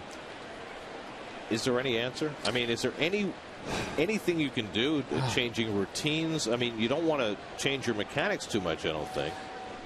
No. I mean, what got you to the dance? This is a guy that went over and talk about a pressure situation. He took over Manny Ramirez in left field in Fenway and did a great job. So I'm just, I can't put my finger on it, but I know it's wearing on him. Do you believe that the ballpark has had an impact on him? I do think that the park, because there are some balls, obviously Fenway's a lot closer, some fly balls he would have hit that are line drives that are off the wall. They're big F7s here. But you know, he played in Pittsburgh. That's a big left field. But Pittsburgh's not as big as this park. 0-2 to Howard, and he gets him on a slider. Chris Capuano's had a big strikeout night. That's his 7th, 1 shy of his season high. 2 out and nobody on. Let's check in with Chris Carlin, who has a New York State Smokers Quit Line game break.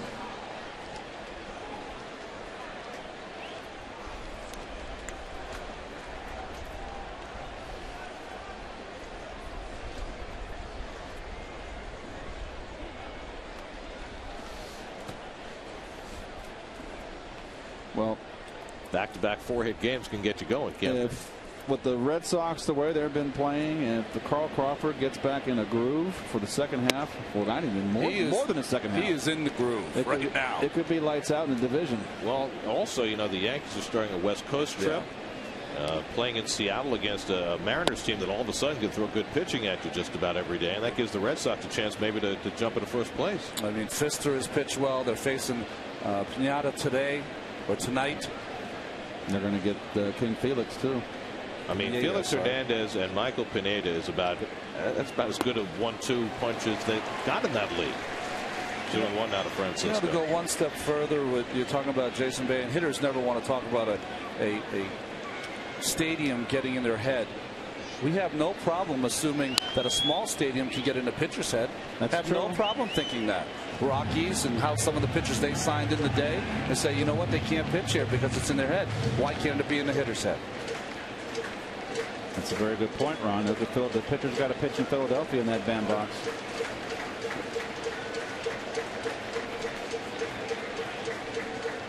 Two and 2 to Francisco. And a full count. Francisco had a bunt hit his last time up. Raul Ibanez next.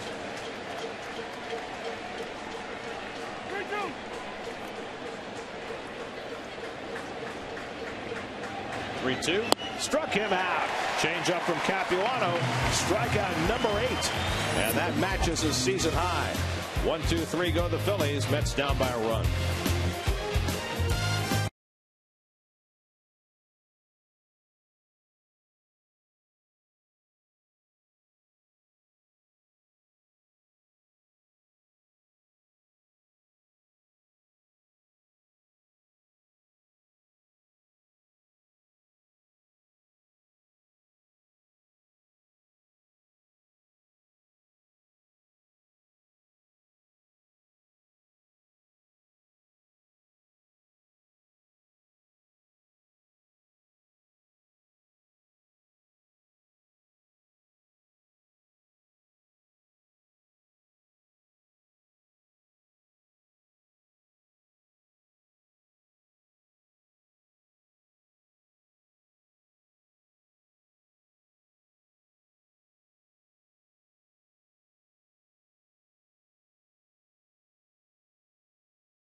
Mets Weekly. Chris Capuano talks about his first season playing in New York. Plus, head to the minors for an inside look at Mets prospect Alan Dykstra. Mets Weekly, new episode Sunday at 6, only on SNY. Daniel Murphy, first pitch swinging, rolls one out to Utley. One pitch for Oswalt and one out in the home sixth.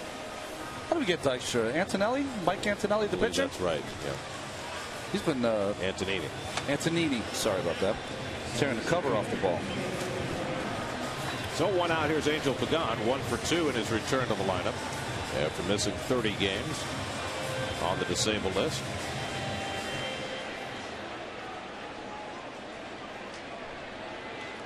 And at the corners at third base, Polanco. And that's why. Bunt. That is precisely why. Well, we've been waiting all night for somebody to test Oswalt's back with a bunt. Howard's kind of in nowhere's land right now. Just show in, and then when Oswalt goes in his wind-up pushback, cover some ground. Curveball bouncing away. Mets have had 7 hits off Oswalt. They've had at least 1 hit in every inning. But finally got a run thanks to a Chase Utley error, producing an unearned run in the 5th. Well, you can see Howard right here. He's kind of in nowhere's land. And, you know, either you're going to come in or you're going to get back. So my feeling is push back with the windup. Hit hard, base hit for Pagan. So Angel is 2 for 3. And the Mets get the tying run aboard in the 6th. Ronnie Polino coming up. Let's check in with Kevin Burkhardt, who's live in the Assault Club. You know, guys talked a lot about that Phillies wild 19-inning game the other night. Well, in those types of games we saw with the Mets against the Cardinals in St. Louis, when Mike Pelfrey got the save, there's always those unsung guys. Danny Baez was the unsung guy. He went 5 innings of scoreless relief through 74 pitches for a relief pitcher. In fact, David Murphy, the Philly Daily News, tabulated he threw 128 pitches in 7 days that week. I talked to him today. He said, you know, I've closed. I've done a lot of things in my career. That probably was the greatest day of my career, to be involved in a team win like that and to be able to contribute like that. I did not want to come out of that game. I asked him about his arm. He said it's a little sore, but he played catch yesterday, played catch today. He'll be ready to go tomorrow. And, you know, guys, when you talk about that, I mean, what does that do for his stature in that clubhouse? Well, Danny Baez is one of those guys that fills a lot of different roles, especially with all the injuries that Philadelphia's had to their bullpen. Pagan runs. Ruiz's throw is dropped, and Pagan is safe with a stolen base, his 5th of the year. And so the tying run is now in scoring position. Well, this is what the Mets have missed from Pagan, and I like the fact that Angel has 2 base hits, Gary, line drives to left field. Now remember, eventually when everybody comes back healthy, Polino cracks one to the left for a base hit. Pagan's being waved around. Here comes the throw by Ibanez to the plate. Not in time. Down to second, Polino. The game is tied.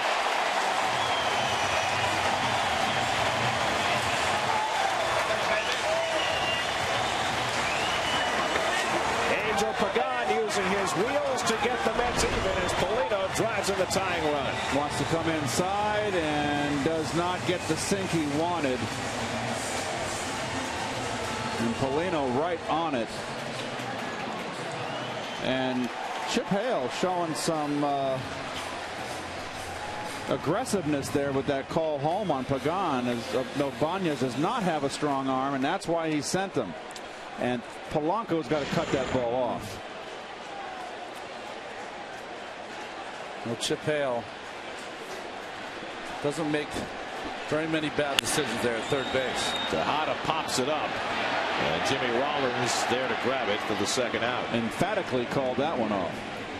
So now the game is tied. Capuano is due up, and Capuano waiting at the top step of the dugout to see whether Terry Collins wants him to hit. And the answer is no. Willie Harris will bat for Capuano as Michael Stutz gets up in the Philly bullpen. So the Mets have gotten even. Capuano only 77 pitches. He's pitched really well today. But I think Terry feels as though he's got to take his shot here. Well, maybe this is because of the lack of production for the Mets offense. Beato, who pitched in yesterday's ball game, up again. That's a tough hook right there. I wouldn't hook him here. He's thrown too well. I'd keep him in. Well, especially now that you've gotten even. If you're down by a run here, it's different. I don't mind if you're down by a run. take a shot, but you have an even game, and Capuano gives you the best shot to go 2 more innings with an even game. So Willie Harris will try and get the Mets the lead with Polino at second and 2 out. And that's one of those decisions a manager makes, and I know that we know Terry well enough. He doesn't feel good about doing that, but he's going for the win. Yep. Or at least to get ahead. And he's going to go right back to Beato, who had the worst performance of his brief career yesterday in a difficult situation in Chicago, coming in for the injured Dickey on a freezing cold day. Harris hits a slow grounder. Howard fields and flips, and the side retired. Mets get even. Pagan sparking it, and Polino driving it in. 2-2 as we go to the 7th.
To you by Partners Executive Transportation. Let Partners chauffeur you safely to and from the ballpark. Call them at 800-894-9414.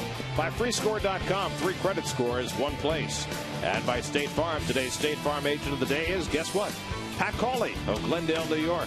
Contact Pat's office at patcawley.org.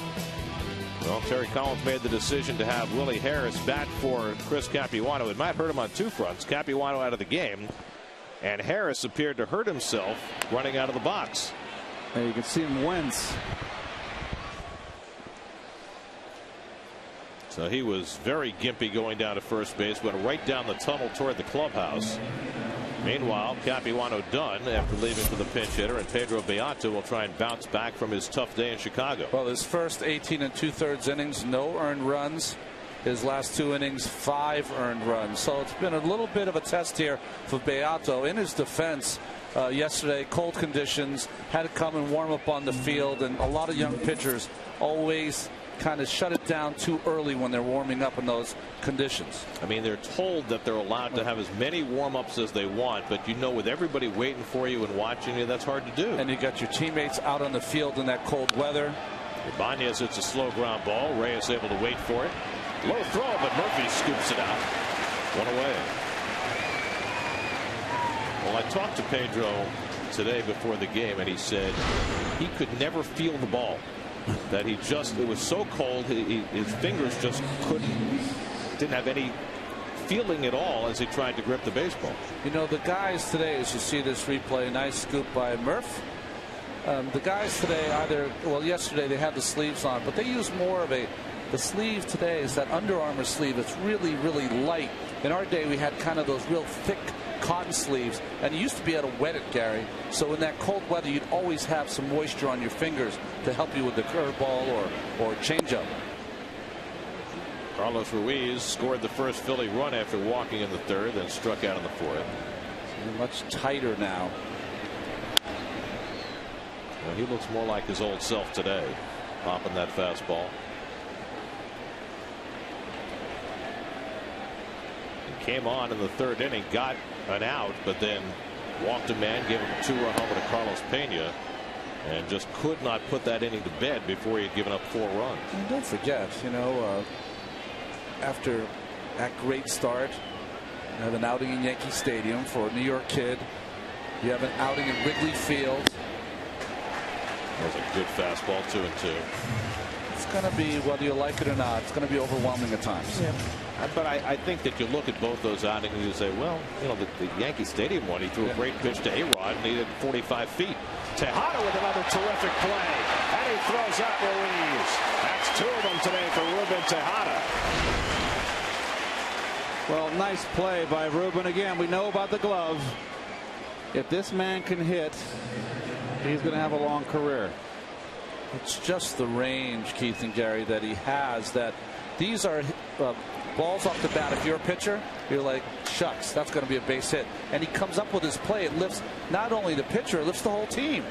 And as a shortstop playing second base with a shortstop's range and a shortstop's arm, and the ability to turn a double play, despite not having played there much before he wound up at that position last year with the Mets. John Mayberry takes ball 1. Mayberry singled, advanced on 2 errors, and scored on a base hit by Oswalt for the run that at the time gave the Phillies a 2-0 lead. I must say, I'm going to make a point here. Laz Diaz has given him a lot of criticism over the years. He's had a fine day behind the plate, calling balls and strikes. He has been consistent. To shortstop, Reyes on the backhand, guns down Mayberry. Beato bounces back with a 1-2-3 inning, getting 3 ground balls. A little help from Tejada along the way. Now in a tie game, the Mets will have the top of the batting order coming up in the bottom of the 7th with Jose Reyes trying to get it started.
This is New York Sports with live reports, game previews, exclusive interviews, and heated debate on Daily News Live, Wheelhouse, and Loudmouths, all part of the New York Sports Local, weekdays starting at 5 on SNY. Aerial coverage brought to you by DirecTV. If you call yourself a sports fan, you got to get DirecTV. And we've been the beneficiaries of some wonderful shots from the blimp tonight as Michael Stutz takes over for Roy Oswalt in the bottom of the 7th. Another one of those Oregon State collegians in the major leagues. Michael Stutz has six straight scoreless appearances for the Phillies and 12 out of 13. Oregon State won back-to-back College World Series championships in 06 and 07. Stutz played on the 06 team, and then he was the ace of the 07 team.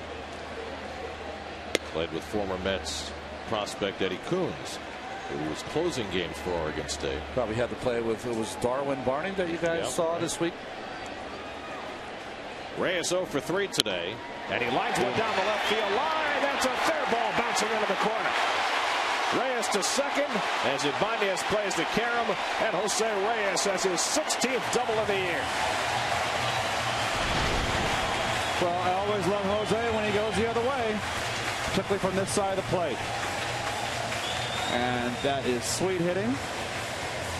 That is hitting the ball right where it's pitched. And the Mets are in business here late in this ball game. Well, Roy Oswalt came out after 6 innings and only 90 pitches. Stutz has been pitching well, but he gives up a leadoff double to Reyes. And you see that he's closing in on Lance Johnson's record for the most hits through 50 games. Lance holds the Mets club record for hits in a season with 227. Boy, it's just another. I wouldn't have taken Oswalt out. I mean, how many pitches did he have? Well, 90. I will say, though, right now with the back injury, he's been more of a 5- and 6-inning pitcher. You know, talking defensively, what they're going to do here, Turner having a hot night, I'd let him swing the bat. Well, Turner went down to talk to Chip Hale to see what Terry Collins wants him to do. He's 3 for 3 in this game. An infield single behind second, a double down the left field line, and a base hit to right. And the reason I say that is that I believe Turner can handle the bat. He's one of those guys that can shoot the ball the other way. Well, there they are set up in the defense. They're going to probably, with Reyes, you can't put the wheel on. You're not going to beat him over there to third base. I'm not convinced he's bunting. I agree. So let's see what Terry Collins has in mind. Howard getting set to charge. And Stutz holding it, seeing if Turner will give it away. It's a good play by the Phillies and Stutz. That's what you do. See if Turner was going to tip his hand. He did not.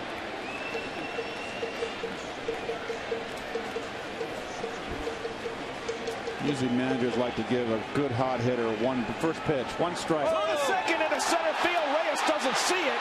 Now takes off to third. The throw by Mayberry, not in time. Well, Stutz threw to nobody. Reyes didn't know it, but left in time to get to third on the error by Stutz.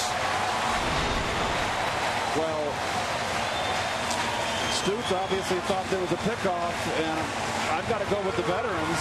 But it doesn't matter if you don't see your player turning, as Turner is doing some coaching himself. At the get up Jose yell. If you turn as a pitcher and you don't have a player there, just hold the baseball. Well, that's a youthful mistake right there. That's right. Now the infield comes in, and Turner takes a strike. So Justin Turner with a golden chance to give the Mets their first lead of the night, with Beltran and Bay to follow. Reyes at third and nobody out. And Turner punches it into right field for a base hit. He has his 4th hit, and the Mets have their first lead of the night. 3-2 New York.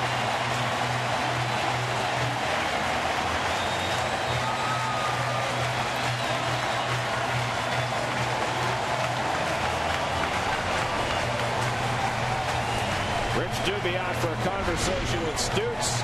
Justin Turner with his first 4-hit game of his career. Well, he's going that way all the way, and we've said he's a good breaking ball hitter. That was a hanger, Ronnie.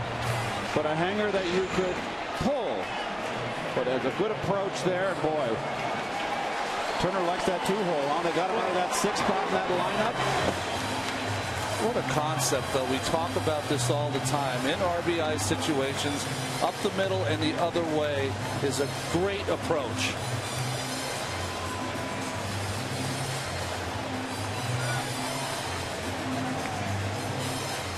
Got ourselves a nice little ball game here. So the Mets have the lead, and now Beltran looking for more. He drove in the first Met run with a 5th inning single.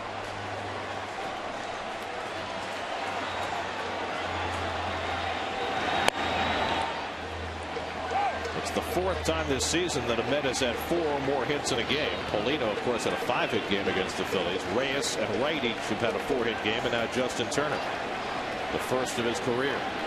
And Beltran lines one to right, but moving over Francisco to make the grab. Well, the Mets have hit some balls hard in this inning against Michael Stutz. 1 out. Well, it's a big hang with him for Carlos. He's been swinging such a good bat. Can't guide it. So now Jason Bay has gone 0 for 3, 2 ground ball outs, and then struck out to strand 2 in the 5th. Jason Isringhausen getting ready to pitch the 8th. Pedro Beato is pitcher of record on the long side now. Chris Capuano with the first 6. Beato pitched a 1-2-3-7. And after taking the loss yesterday in Chicago, Beato has a chance for a win.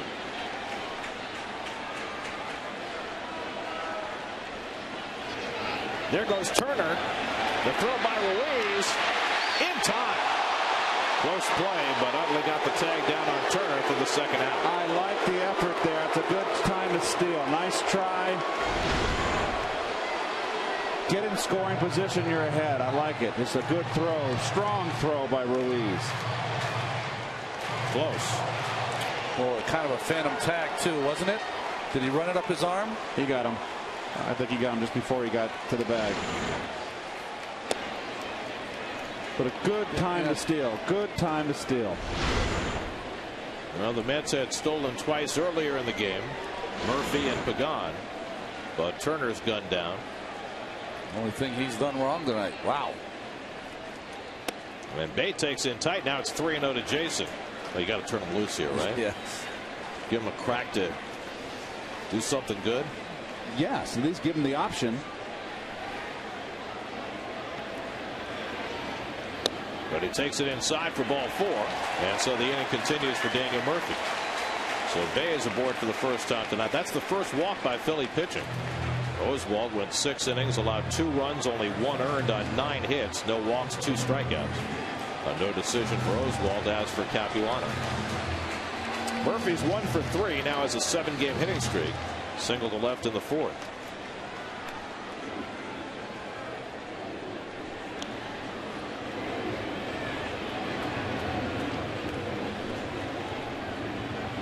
Well, Stutz had 6 straight scoreless appearances until this one. Gave up the leadoff double to Reyes. Made the errant pickoff throw to nobody, and then gave up the run when Turner singled in Reyes.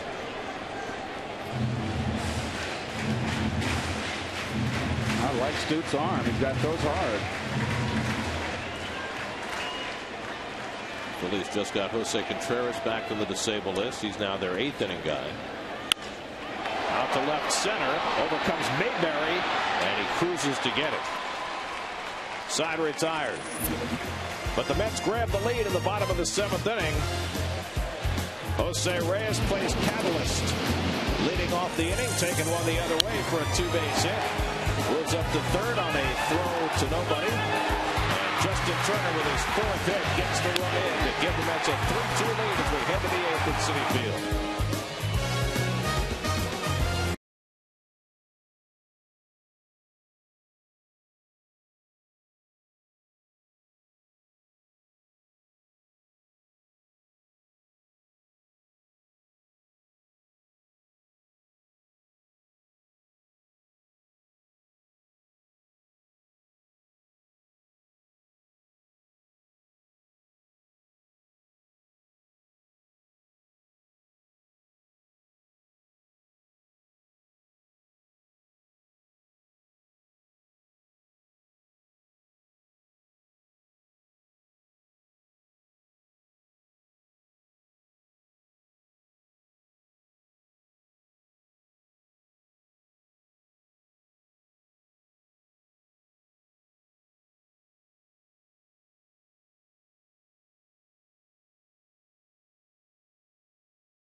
Morton as the Mets open their series against the Pirates in a Memorial Day matchup at Citi Field. Mets Pirates coverage begins with Pepsi Max pregame live Monday at 6:30 only on SNY.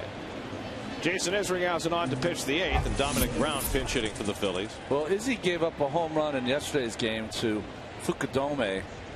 Get that out of his system and back to work. Well, very frigid day, to say the least. And we saw the way Beato bounced back in the 7th.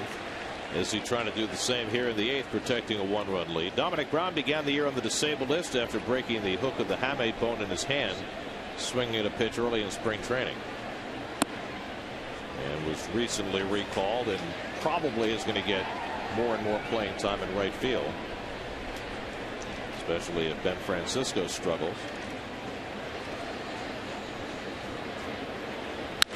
And he hits one back up the middle, a base hit for Brown. And so the Phillies have the tying run aboard. Jimmy Rollins coming up. Let's check in with Chris Carlin for a New York State Smokers Quit Line game break.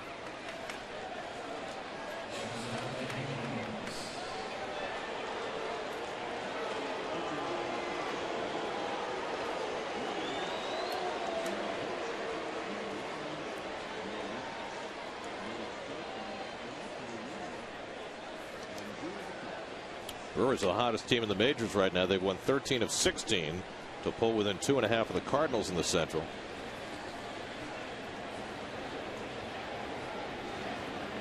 Rollins steps in, not bunting, and he takes ball 1. A check and a strike from Isringhausen.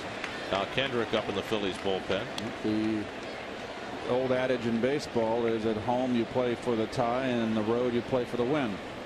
Rollins was robbed of a hit on a great play by Turner his last time up. And as he gets ahead of him 0-2.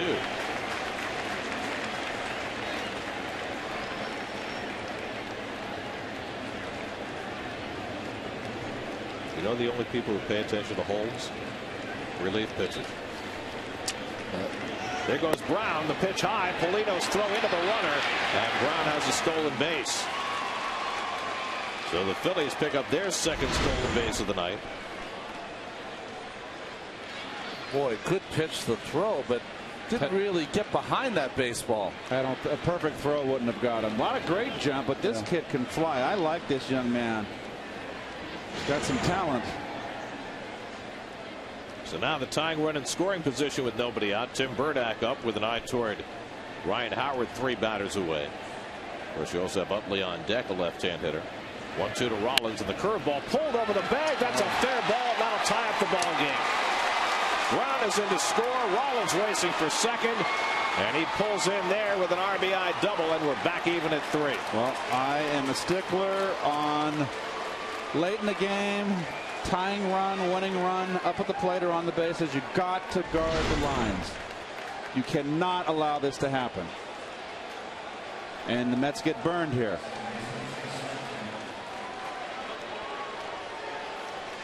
And Keith, you make a great point. If it's a single between Murphy and Tejada, the game is tied, but you have a man on first base. Instead of, you've allowed a base runner to get in scoring position. IOTV pitch differential. You want that curveball to bounce instead up in the zone.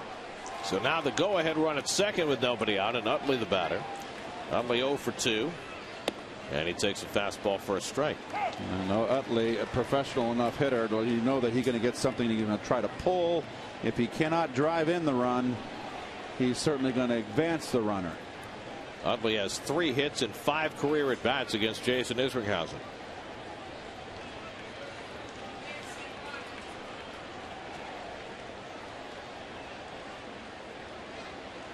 And Utley hits one in the air to right center. Beltran easing back. Rollins tagging.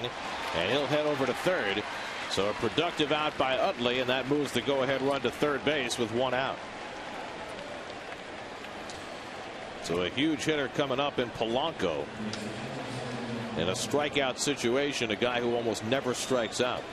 And the Mets are going to have to bring the infield in. And that's going to get Dan Warthen out there to the mound. And it's with all of his great numbers, it's maybe those little at-bats that Utley takes during the course of the season that really defines these Phillies. Well, a situation where you certainly want to drive on the run, but if you're not going to, you want to make sure to get that runner over to third.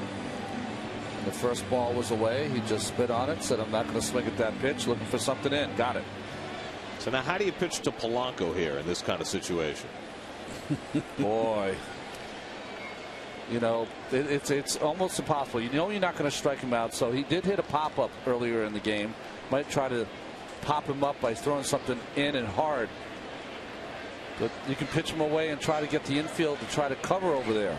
Antonio Bastardo up in the Phillies bullpen. And Polanco first pitch swinging, fouls it back. I like that, going right at him, up and in. First pitch. Polanco is a guy that is going to, his approach, I can guarantee you Polanco's approach is, I'm confident I can inside out a ball in the air to the opposite field. And if he throws me the great breaking ball, I'm going to be going up the middle. I can hit that. Now, where does that make him more vulnerable? It makes him more vulnerable inside. He had an RBI chance in the third, swung at a first pitch changeup and popped up against Capuano.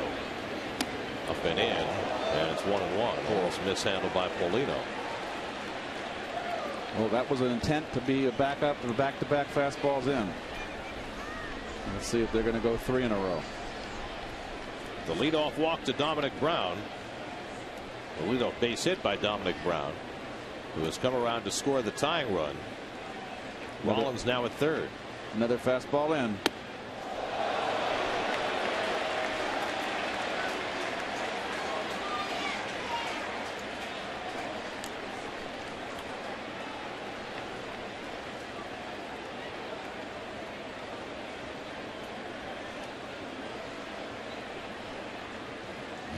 Oh yeah, shake off and then come right back with a fastball in, try to get him to think. And he popped it up. Rollins will have to hold. Tejada's got it, 2 out. Huge out for Jason Isringhausen, retiring Polanco. Nicely done by Polanco. I mean, I'm sorry, not Polanco, by Izzy. And the catcher, Paulino. Geez, I'm drawing a blank. No, you're right, because Izzy wanted to go away. There's nothing fooling anybody in this whole sequence. His fastball's in, he misses, and misses again. And now Paulino puts down fastball. Izzy shakes it off, and Paulino comes back with a fastball sign in and ties him up. That is very outstanding. Now the Mets will walk Ryan Howard intentionally and pitch instead to Ben Francisco. So an enormous out for Isringhausen. And I don't think anybody in the league would be pitching to Ryan Howard here. The option you'd have would be to bring the lefty in to face Howard, because he's been so vulnerable against lefties this year. This is a rare game where the Mets have gotten Polanco out this year. Jesus, 0 for 4. And he's left men on base. They came into the day hitting .407 with 11 RBIs in 6 games against the Mets this season. So the intentional pass puts Howard aboard. First and third and 2 out for Francisco, who's 1 for 3, a bunt single in the 4th.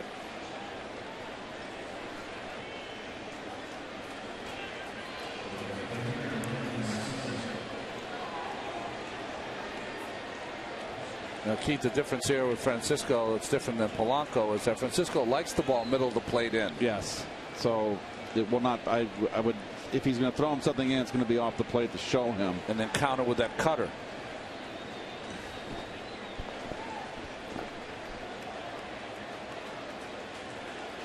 Fastball away. And it comes inside. 1-0.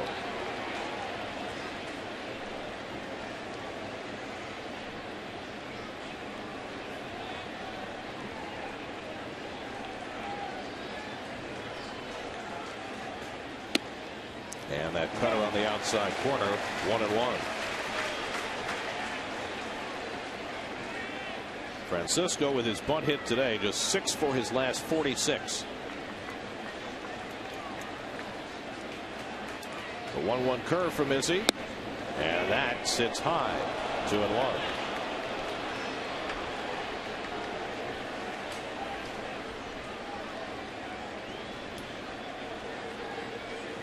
Izzy wants the fastball away. And Francisco nubs it, 2-2. I like the cutter away. Ibanez on deck. Much better than the curveball or fastball in against Francisco. Pulls off the baseball.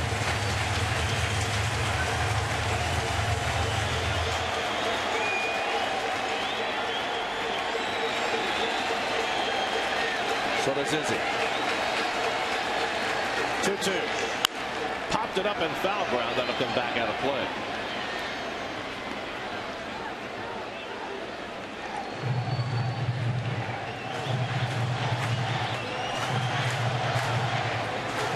Oh, this crowd is alive. I feel like Gene Wilder and Frankenstein. This will be the 24th pitch of the inning from Isringhausen. Laid off that cutter. Now it's 3-2. So now Howard will be on the move from first base. Rollins the go-ahead run at third. Murphy will play behind Howard. 3-2 to Francisco. And a fly ball to center. Playable for Pagan. Side retired. Isringhausen gives up the tying run, but stiffens from there and strands the go-ahead run at third. To the bottom of the 8th we go, tied at 3.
All things New York sports tonight. Jets, hockey, even soccer. Yeah, here at Citi Field, Ecuador and Greece coming up. Geico Sports Night tonight after the postgame, only on SNY. Bruins game 7, by the way. Can't wait. Dominic Brown, who pinch hit, stays in the game in right field. And Antonio Bastardo will pitch. He'll hit 5th in the order. The last couple of seasons, Bastardo has been that back and forth guy from AAA up to the big leagues, but he has seemed to find his place now with his Philadelphia Phillies team. 25 strikeouts in 18 innings and only 10 hits allowed. So he has really been a force out of that bullpen that has been missing Brad Lidge all year. Ryan Madsen has nailed down the closer's job. Jose Contreras, who filled in as closer, had been on the DL. He's coming back now as a setup guy.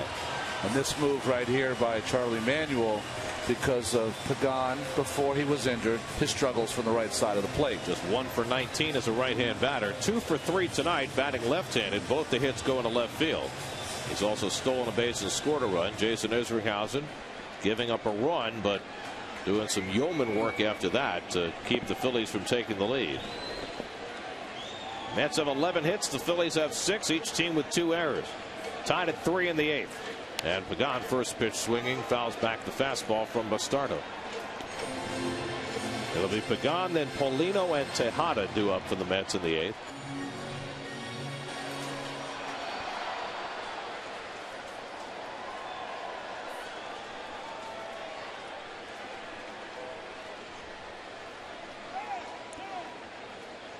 And Pagan asking for time. Got something in his eye. I know that trick. I know you do.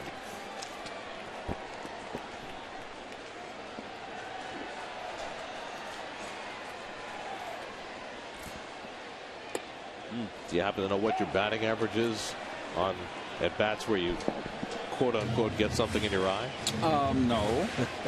But it was always an excuse to break up the pitcher's rhythm. I like this kid, by the way, this left-hander. Ahead on Pagano in 2. And Angel with a check swing foul. I'll tell you what, the Phillies have brought some kids up from the minor leagues. I'm talking about the 2 outfielders out there, Dominic Brown and Mayberry, as well as this young man right here. I tell you what, it's a good future for the Phillies. And even Stutz, who pitched the last inning, who has a good arm. Pagan shoots one to right, but right at Dominic Brown. One away. Pagan's had a nice looking night with the bat. You took the words out of my mouth, Gary. He's hit the ball hard 3 of the 4 times up. First game back from the disabled list. Now Ronnie Polino, who's 2 for 3. Boy, he's loved hitting against the Phillies. Had the 5-hit game in his debut as a Met. And 2 for 3 tonight. Drove in the tying run in the 6th inning.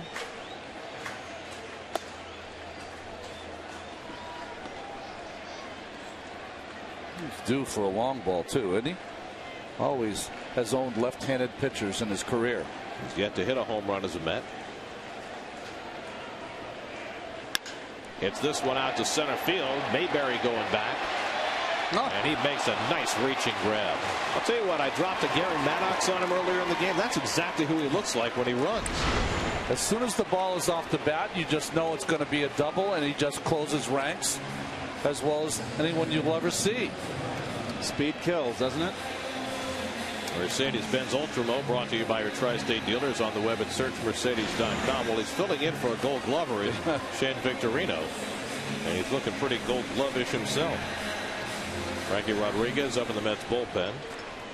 Hadn't pitched in 6 days before yesterday. Got some work in Chicago. Well, here's Tejada, who's 0 for 3. Twice has grounded to short, once has popped to short. And Ruben takes a fastball for a strike.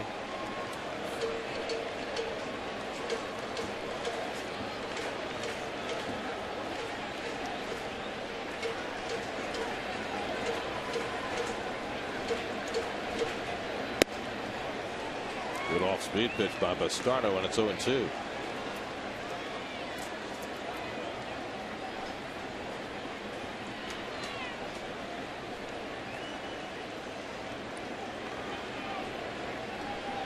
Scott Hairston's out on deck to pinch hit if Tejada keeps the inning going. Ruben rolls that one. Was it a foul ball or fair ball? They say that it's a foul ball off Tejada. Ruiz was taking no chances going out to get it because Laz Diaz had made no call. There's Hairston on deck.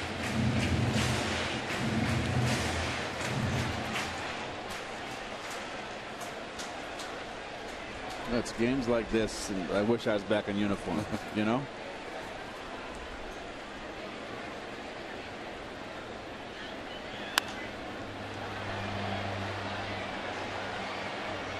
Otherwise, those 3 games in Chicago, forget it. I'm happy up here.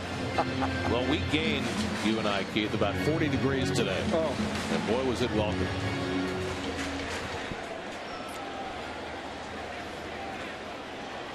And I think everybody down that field feels the same way.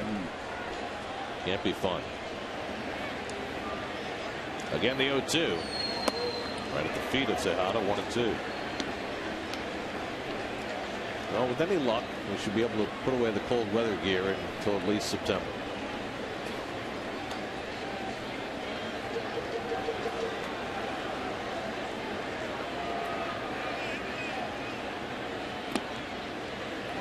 Tejada hanging in there. Worked the count to 2-2. There's nobody up in the Phillies bullpen, so if Tejada can get on, you got Hairston, who historically has killed this kind of pitcher. hard throwing lefty.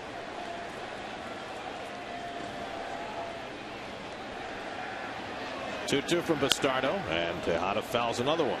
7 pitches deep in this at bat. It's still going. He crunched a ball Tuesday night against Ryan Dempster in Chicago. Hit it off the ivy deep in the well in left field.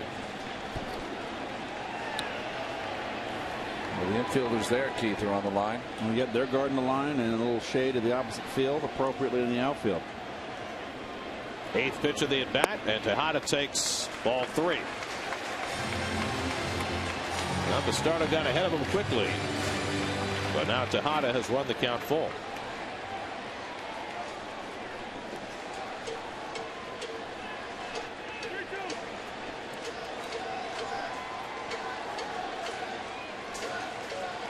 Now the 3-2. And they'll do it again. Well, these are the at-bats that Terry Collins always talks about. Tejada has a great ceiling offensively. Can he finish it off by getting on base?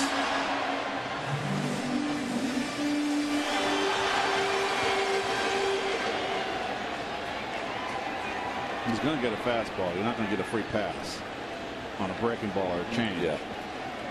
He's seen 9 pitches in the at bat. Here's the 10th. It'll be an 11th.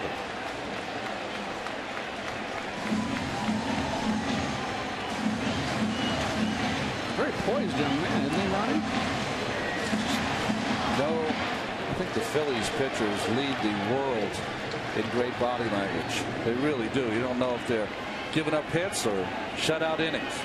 That stuff can be contagious too. Again, the 3-2. Check swing foul. I mean, when you have a guy like Halladay on your staff, how can you help but follow his lead? Halladay, Lee, Oswalt. Yep.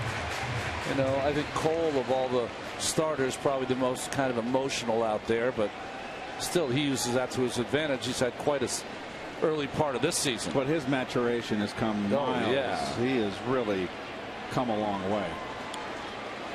Pitch number 12 to Tejada. Breaking He ball. keeps it on going. This is something.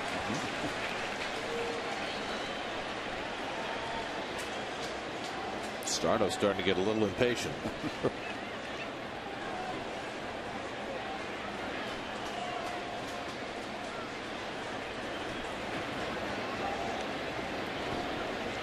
Ruben hit 3 home runs in Buffalo this year.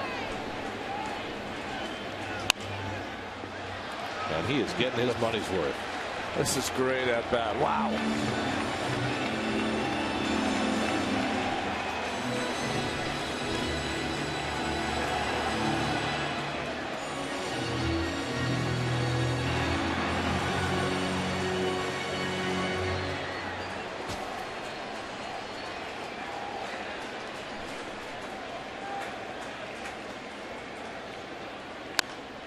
Well, we are seeing an extraordinary mano-a-mano here between Bastardo and Tejada. You know, Terry Collins assured people that his team, if anything, even with all the injuries, was going to play 27 hard outs. It's the personification of that mantra. It's a reflection of the manager. This will be the 15th pitch of this at bat.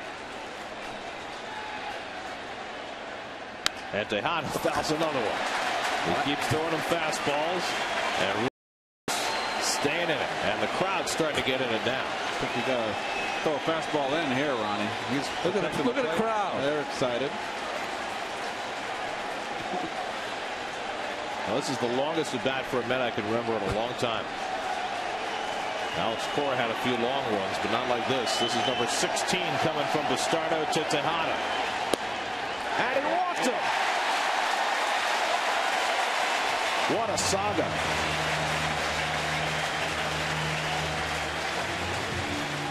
Well, you know, you said it earlier, Keith. If he hits at all, well, that counts too.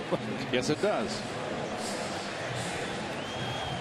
So now Scott Hairston will try and make something of it. Hairston had a ringing double when he came off the bench in Chicago yesterday. Rich Doobie out to talk to Bastardo just to give him a breather after a 16-pitch at bat. If anything, Gary, and you're talking about that at bat and that walk counting in the 8th hole, Even if Harrison makes an out, he has flipped the lineup, and Reyes leads off going into the bottom of the ninth. That is so critical. Well, that plate appearance by Tejada has certainly energized this crowd. When the Mets have had some of their better teams in the recent past, they've had the ability to have right-handed hitters off the bench. Fernando Tatis, Damian Easley come up with big hits. This is a big moment for Hairston. Well, Scott has been swinging the bat a little better the last week or two. Of course, the opportunities have been few and far between.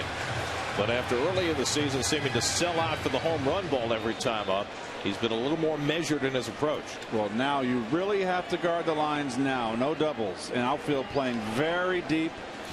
Ibanez almost back on the warning track and left. And Polanco hugging that line.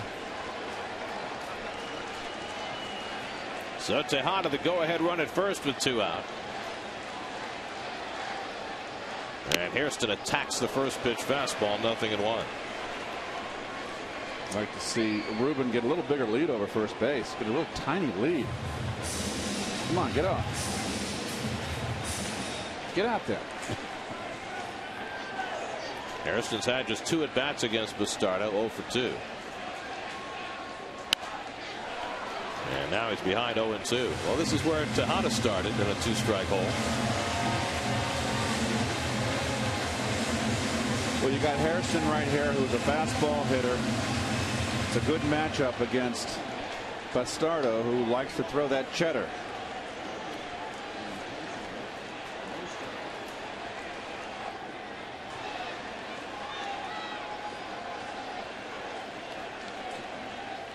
Ruiz setting up away. And Hairston got a little better pitch than he should have there and fouled it off. That was a good swing there. See Ruiz gesturing after that last pitch. Right down Broadway. Oh, my word.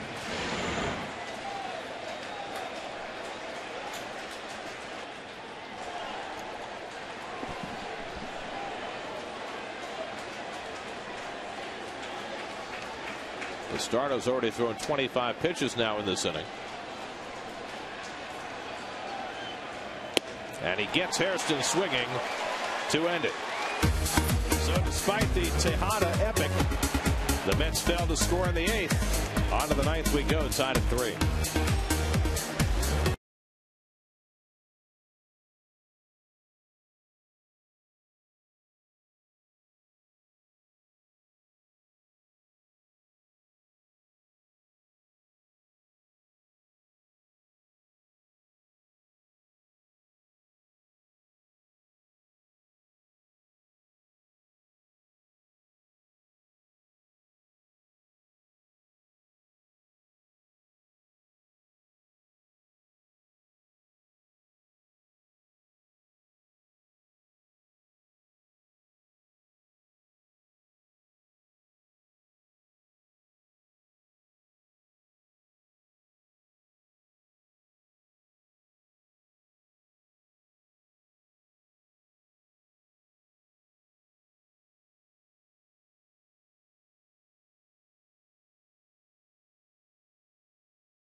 said, what do you need to do better this year? He's only allowed 1 earned run in 17 innings. He's like, I've got to be more aggressive against the leadoff hitter. It's cost me, and it has.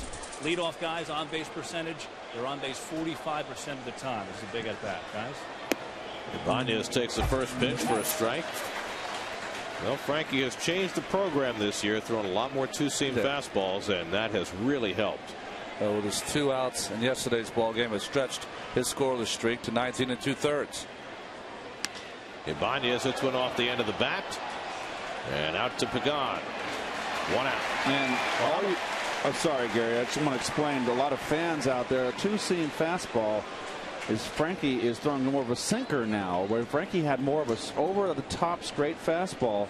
Now he's throwing a two-seamer, and it sinks against left-handers, and what a weapon running. Well, I think the reason he went to it is that it allows him to throw it kind of more in the strike zone, and it'll break out of the strike zone, or at least to the corners and low. And how about this? Frankie has never allowed a run against the Phillies. Wow. With that out he just recorded, 18 2/3 career innings against the Phillies. No runs. Ryan Madson, the right-hander. J.C. Romero, the left-hander, up in the Phillies bullpen. It's Ronnie's favorite. Which one? The one on the right. Here's Ruiz, 0 for 2 and a walk. And K-Rod throws his first pitch strike. Ruiz robbed of a hit on a fine play by Tejada his last time up. He's had a couple of those tonight. John Mayberry on deck. And the curveball back up the middle, a base hit for Ruiz. So the Phillies have their 7th hit, a 1-out single. And now Mayberry is being called back. And it looks like Ross Gload is going to come up to pinch hit. Sometimes I wonder, with a pitcher like Frankie, Ron, is it better to have a right-hander up against him as opposed to a left-hander, because he's got that devastating changeup? It takes that changeup away. Takes one of his best pitches away. But, you know, Gload for the last couple of seasons has been so outstanding in this role for the Phillies. And Charlie's got the numbers. Gload is 3 for 8 in his career against K-Rod. And Gload, a Southampton young man out there, I believe Southampton or Bridgehampton or East Hampton. Forgive me out there. I live out there. I should know that. I think he's from East Hampton, and he grew up a huge Keith Hernandez fan. First baseman in his youth. Very bright young man. 1 out and 1 on, and Gload takes a strike. You know, the numbers on K-Rod so far this year, the lefties are hitting 250, the righties only 189. You see he's gotten tougher and tougher as the situation has called for it. 1-1 to Gload. Well, he's had to. I mean, that's how he's gotten his saves in this scoreless streak. He has been so tough with people on. Look at Turner over here. So this is a managerial philosophy. He double puts the Phillies ahead. I believe you guard the line. Turner's not. Well, just gets a piece, and it's 1-2. I don't care what all the charts say about Ross Gload. He doesn't hit the ball down the third base line. You cannot allow this is such a big game against the division. Even doesn't matter if you're playing the Pirates or the Phillies. I just feel you got to be closer to the line. Now K-Rod ahead 1-2. And just missed. 2-2. There's that line for Gload against Frankie. Oh boy, he could have raised that right arm. I think Diaz saw it as outside. 2-2. An emergency hack, and he fouls it off. Dominic Brown hitting 9th in the order. Singled and scored the tying run in the 8th, and ready to hit behind Gload. And Jimmy Rollins waiting in the hole.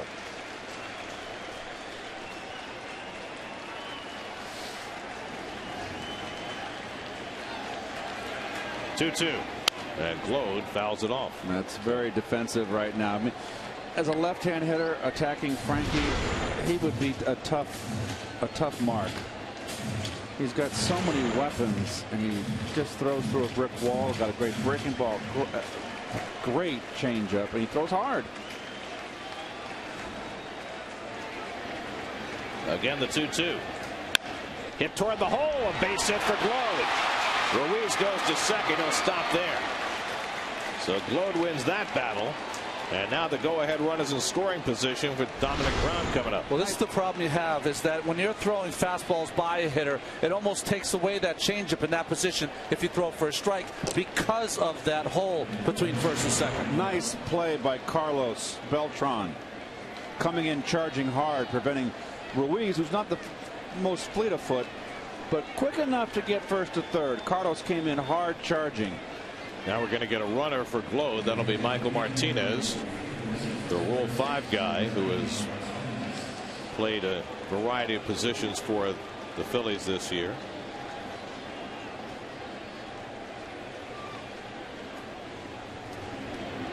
So now Dominic Brown, a base hit in his only at bat today. 2 aboard and 1 out. And Brown grounds the first one down to Murphy. It's under his glove and into right field. And Ruiz comes in to score the go-ahead run.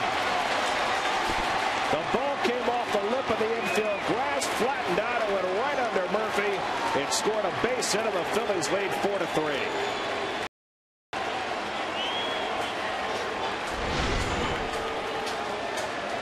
See, Murphy's too close.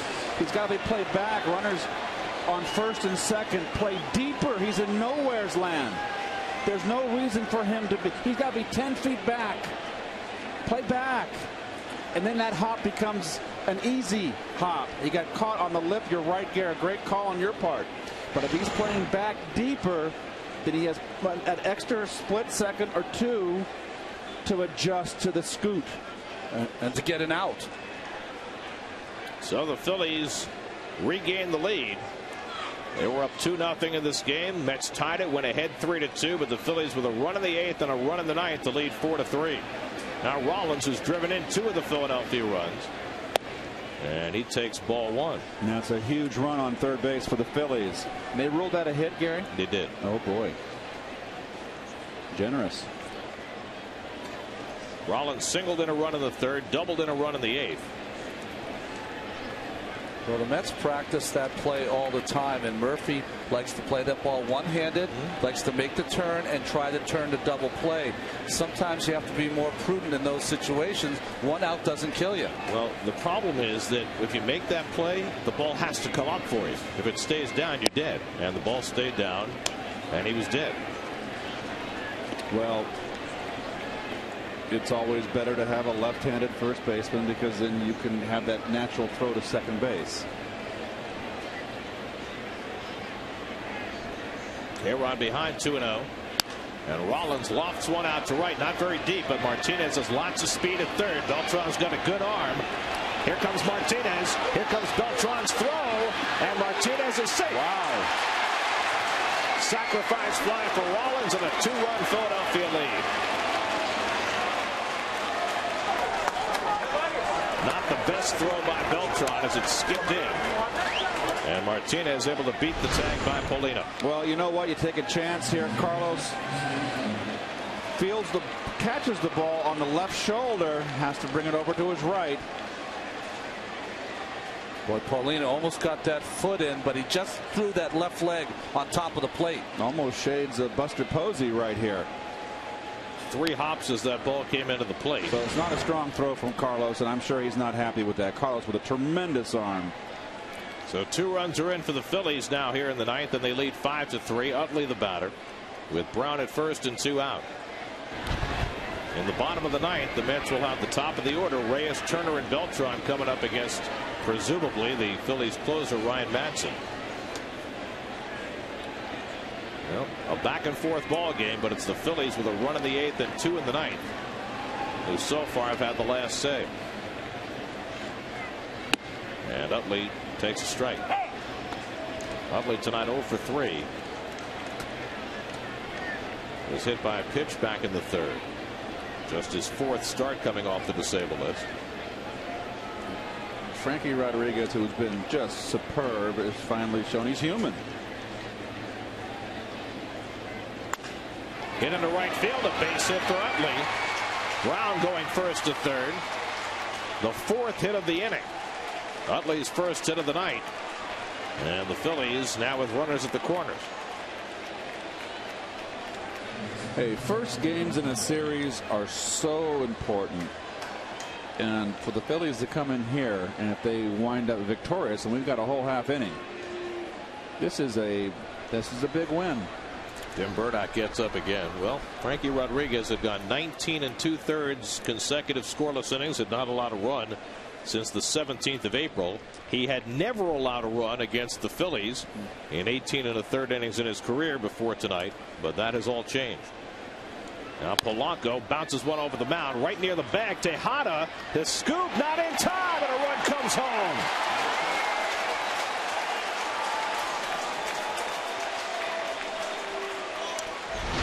Now, folks, in defense of Tejada, his only play is to second base. He would not have had Polanco at first. And that's just good hustle by Utley. He's in there safely. It scored an infield hit for Polanco, brings in the third run of the inning, and it's 6-3 Philadelphia. That is a Baltimore chop. And that's going to be all for K-Rod.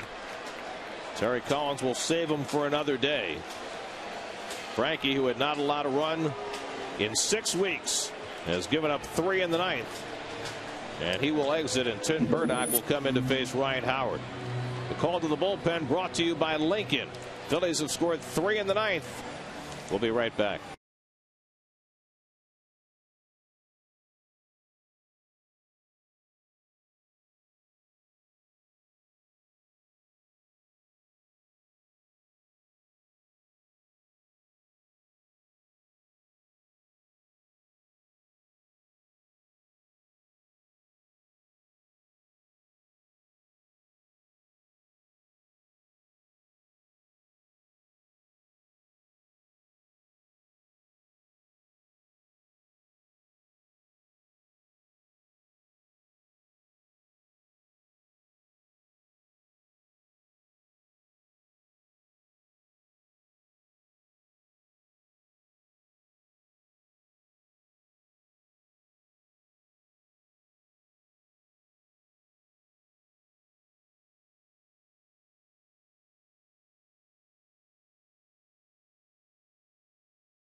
Game.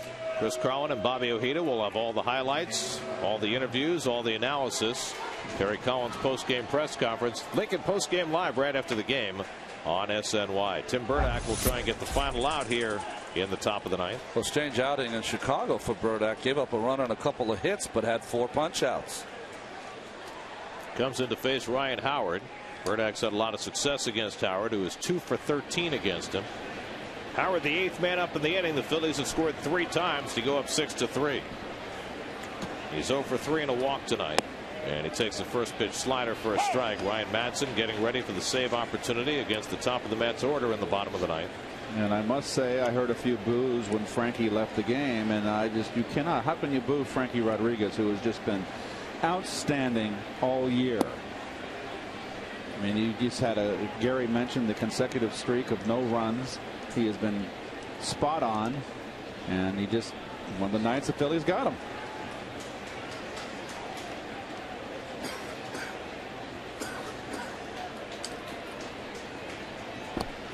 One for Burdock in tight. Dane Sardina has come out on deck to bat for the pitcher if Howard keeps the inning going.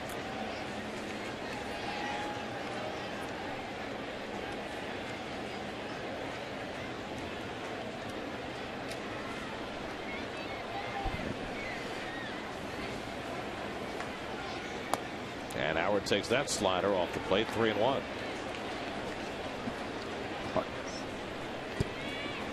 Here's Sardina, serving as the backup catcher these days for the Phillies, with Brian Schneider on the disabled list.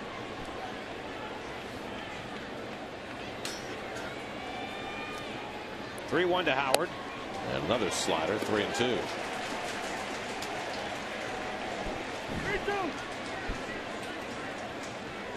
So now the runners will be in motion. Utley at second, Polanco at first will be off with 3-2 and 2 out. Big shift. Well, not so big, but just playing way deep in the outfield. And Howard takes a called third strike.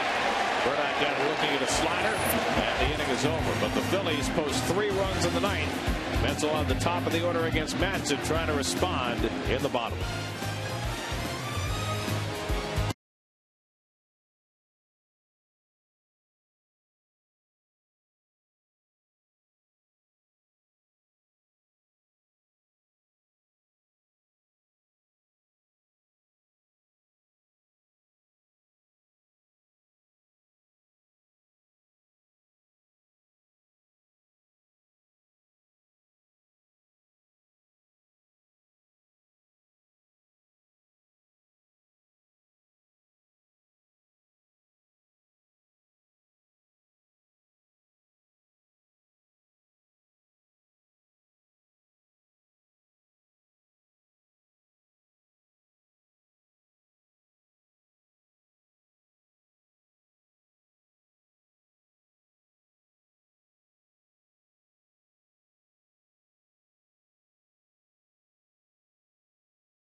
Martinez, who pinch ran, stays in the game in center field, and Ryan Madsen will try and finish it off for the Phils. Who just recently had one of his streaks broken at 13 innings, 9 for 9 in save opportunities.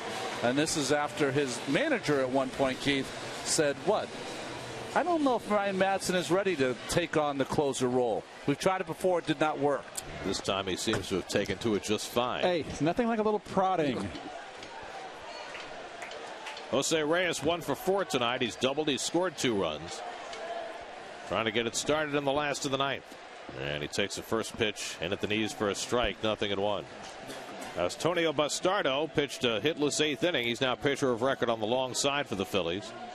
Francisco Rodriguez giving up 3 in the ninth. He would be the loser unless the Mets can rally. Off the end of the bat, and it's 0-2 to Reyes with Turner and Beltran to follow. Here come the cavalry. Well, it had been 6 weeks since K-Rod had given up a run, and today he yielded 3.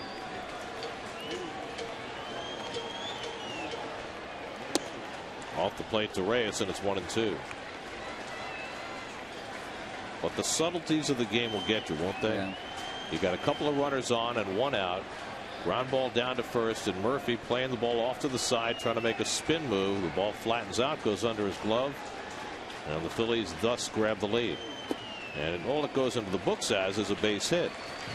Well, you know, you're not going to turn 2 in that situation anyway, so you want to be very prudent.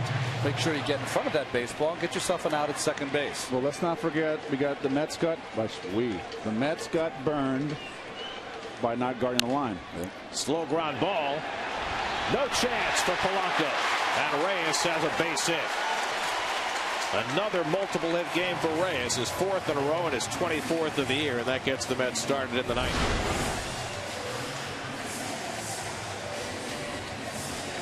Well, tough chance, and you know, foremost in Polanco's mind is it's Jose running, and I have no time.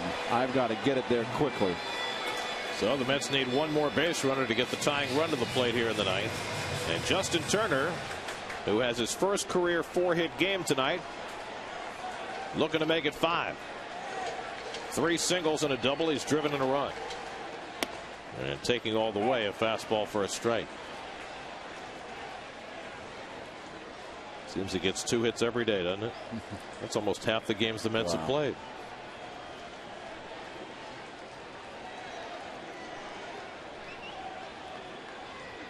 And with that, his 2 hits in this game, he now has 70 for the year, which ties the Mets club record for most hits in the first 50 games of a season.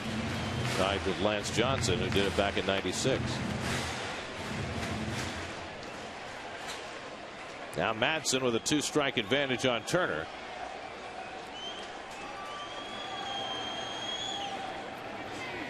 Hit hard and right at the third baseman Polanco. Well, Turner making a bid for a 5th hit. Just hit it in the wrong spot. So 1 away. And now Beltran. 1 for 4. Singled in a run in the 5th. Hit a rope his last time up, lining out to right field.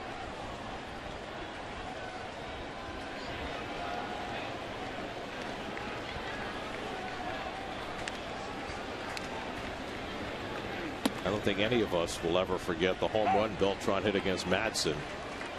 Was that back in 06? 06. 17-inning game. Oh, that's right. Madsen pitched 7 innings in just spectacular baseball. The one I remember is the home run that Beltran hit in Florida, Gary. It was the game winner. Remember, was it the Grand Slam? Late in the game, extra innings, or bottom of the 9th? You don't remember? In Florida would be the top of the 9th. Yes. Yeah. You don't remember? I'm shocked. I'm disappointed. Who's the pitcher? I forget. There goes Reyes, and they'll ignore him. So Reyes moves up on defensive indifference. More importantly, though, it's 2-1 to Beltran. By the way, Beltran has 4 home runs against Madsen. 8 for 20 with 4 home runs. But this is a spot where Madsen has got to challenge him because a home run doesn't beat him. Jason Bay on deck. It's been a very frustrating game and season for Bay so far, but he'd love to get a crack at Madsen here with 2 men on.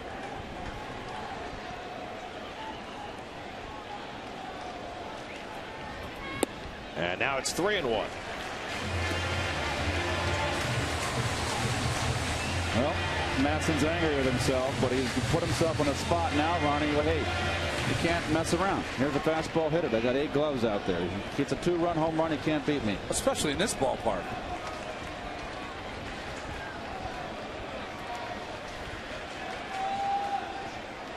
On 3-1, Beltran rips one into center field for a base hit. Reyes to third will be held there, even though Martinez bobbles it. Now he overruns it, and so now Reyes can score, and Beltran goes to second. So Beltran with a base hit. Reyes scores on the error. Beltran goes to second, but most importantly, it gets the tying run to the plate for the Mets in the bottom of the ninth. Well, it took a funny hop on Martinez, and he's got to be a little more safety first here. The heck with Reyes. He's held up and walks home, but now he allows Beltran, who alertly sees that he botched it a second time, to advance to second base. Now double play is out of order. And that's really the only difference it makes. Well, that's what happens when you have an infielder playing the outfield. The Rule 5 guy is that what he wanted to do there is just play it on the big hop, toss it into second base. Reyes meant nothing. Rich Doobie out to talk to Madsen. He's given up a couple of hits in the line drive out here in the ninth. So Bay gets to the plate as the tying run in a 6-4 game. And a chance for some redemption. Jason's 0 for 3 tonight. 2 ground balls, a strikeout. He walked on 4 pitches his last time up against Michael Stutz. Dale Thayer, who just joined the Mets today, coming up from Buffalo, is up in the bullpen, hoping there's a 10th inning to pitch it. Bay is 2 for 6 with a home run against Ryan Madson. And Jason ignores outside. 1-0.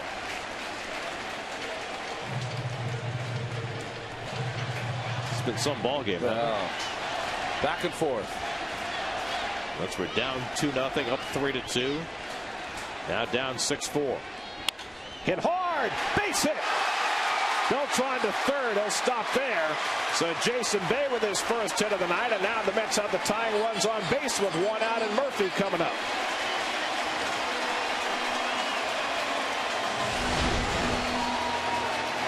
Well, got a fastball right here. 1-0 count. Belt high. Middle in. That's where he likes it. Well, the Mets closer, Frankie Rodriguez, gave up 3 runs and 5 hits in the top of the inning. Now the Phillies closer, Ryan Madson, has given up a run on 3 hits in the bottom of the ninth. Murphy at the plate with the tying runs on base. And he takes a strike. Murphy 1 for 4 tonight, singled back in the 4th. Beltran at third, Bay the tying run at first.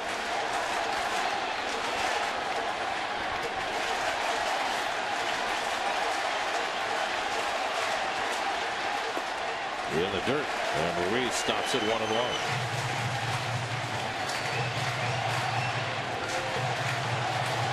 Madson does not appear to have as much confidence in his changeup as he normally does. I just see a different pitcher when he pitches against the Mets than when I watch him pitch against other teams.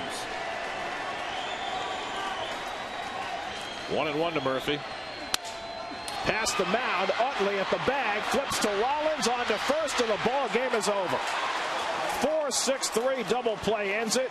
The Mets get 1 in the ninth, but fall short as the Phillies rally with 3 against Frankie Rodriguez in the 9th inning and beat the Mets in the series opener 6-4. Well, if you consider yourself a championship type club during the season, you're going to have to beat the bullpen, and they did it tonight, getting a run off Isringhausen in the 8th, getting those 3 that Gary talked about in the 9th off K-Rod, and some sloppy play by the Mets defensively allowed a couple of runs to score in this ball game tonight. Well, a very big win for the Phillies, obviously, here to come in to Citi Field and to kind of come from behind like that and beat the Mets here. That puts the Mets 8.5 games back now in the standings, and that's a huge win. That young man right there had a big day. 4 hits for Mr. Turner. Just a tough loss. Frankie Rodriguez has been outstanding. They got to him today, and he's only human. Well, Chris Capuano and Roy Oswalt matched up for the first 6 innings. Each allowed a couple of runs. But the Phillies out bullpen the Mets. A run in the 8th off Isringhausen, 3 in the 9th off K-Rod, as the Phillies come from behind to beat the Mets 6-4 despite 14 Met hits, as you check out the Audi game summary. Philadelphia wins at 6-4. Back with more from Citi Field in just a moment.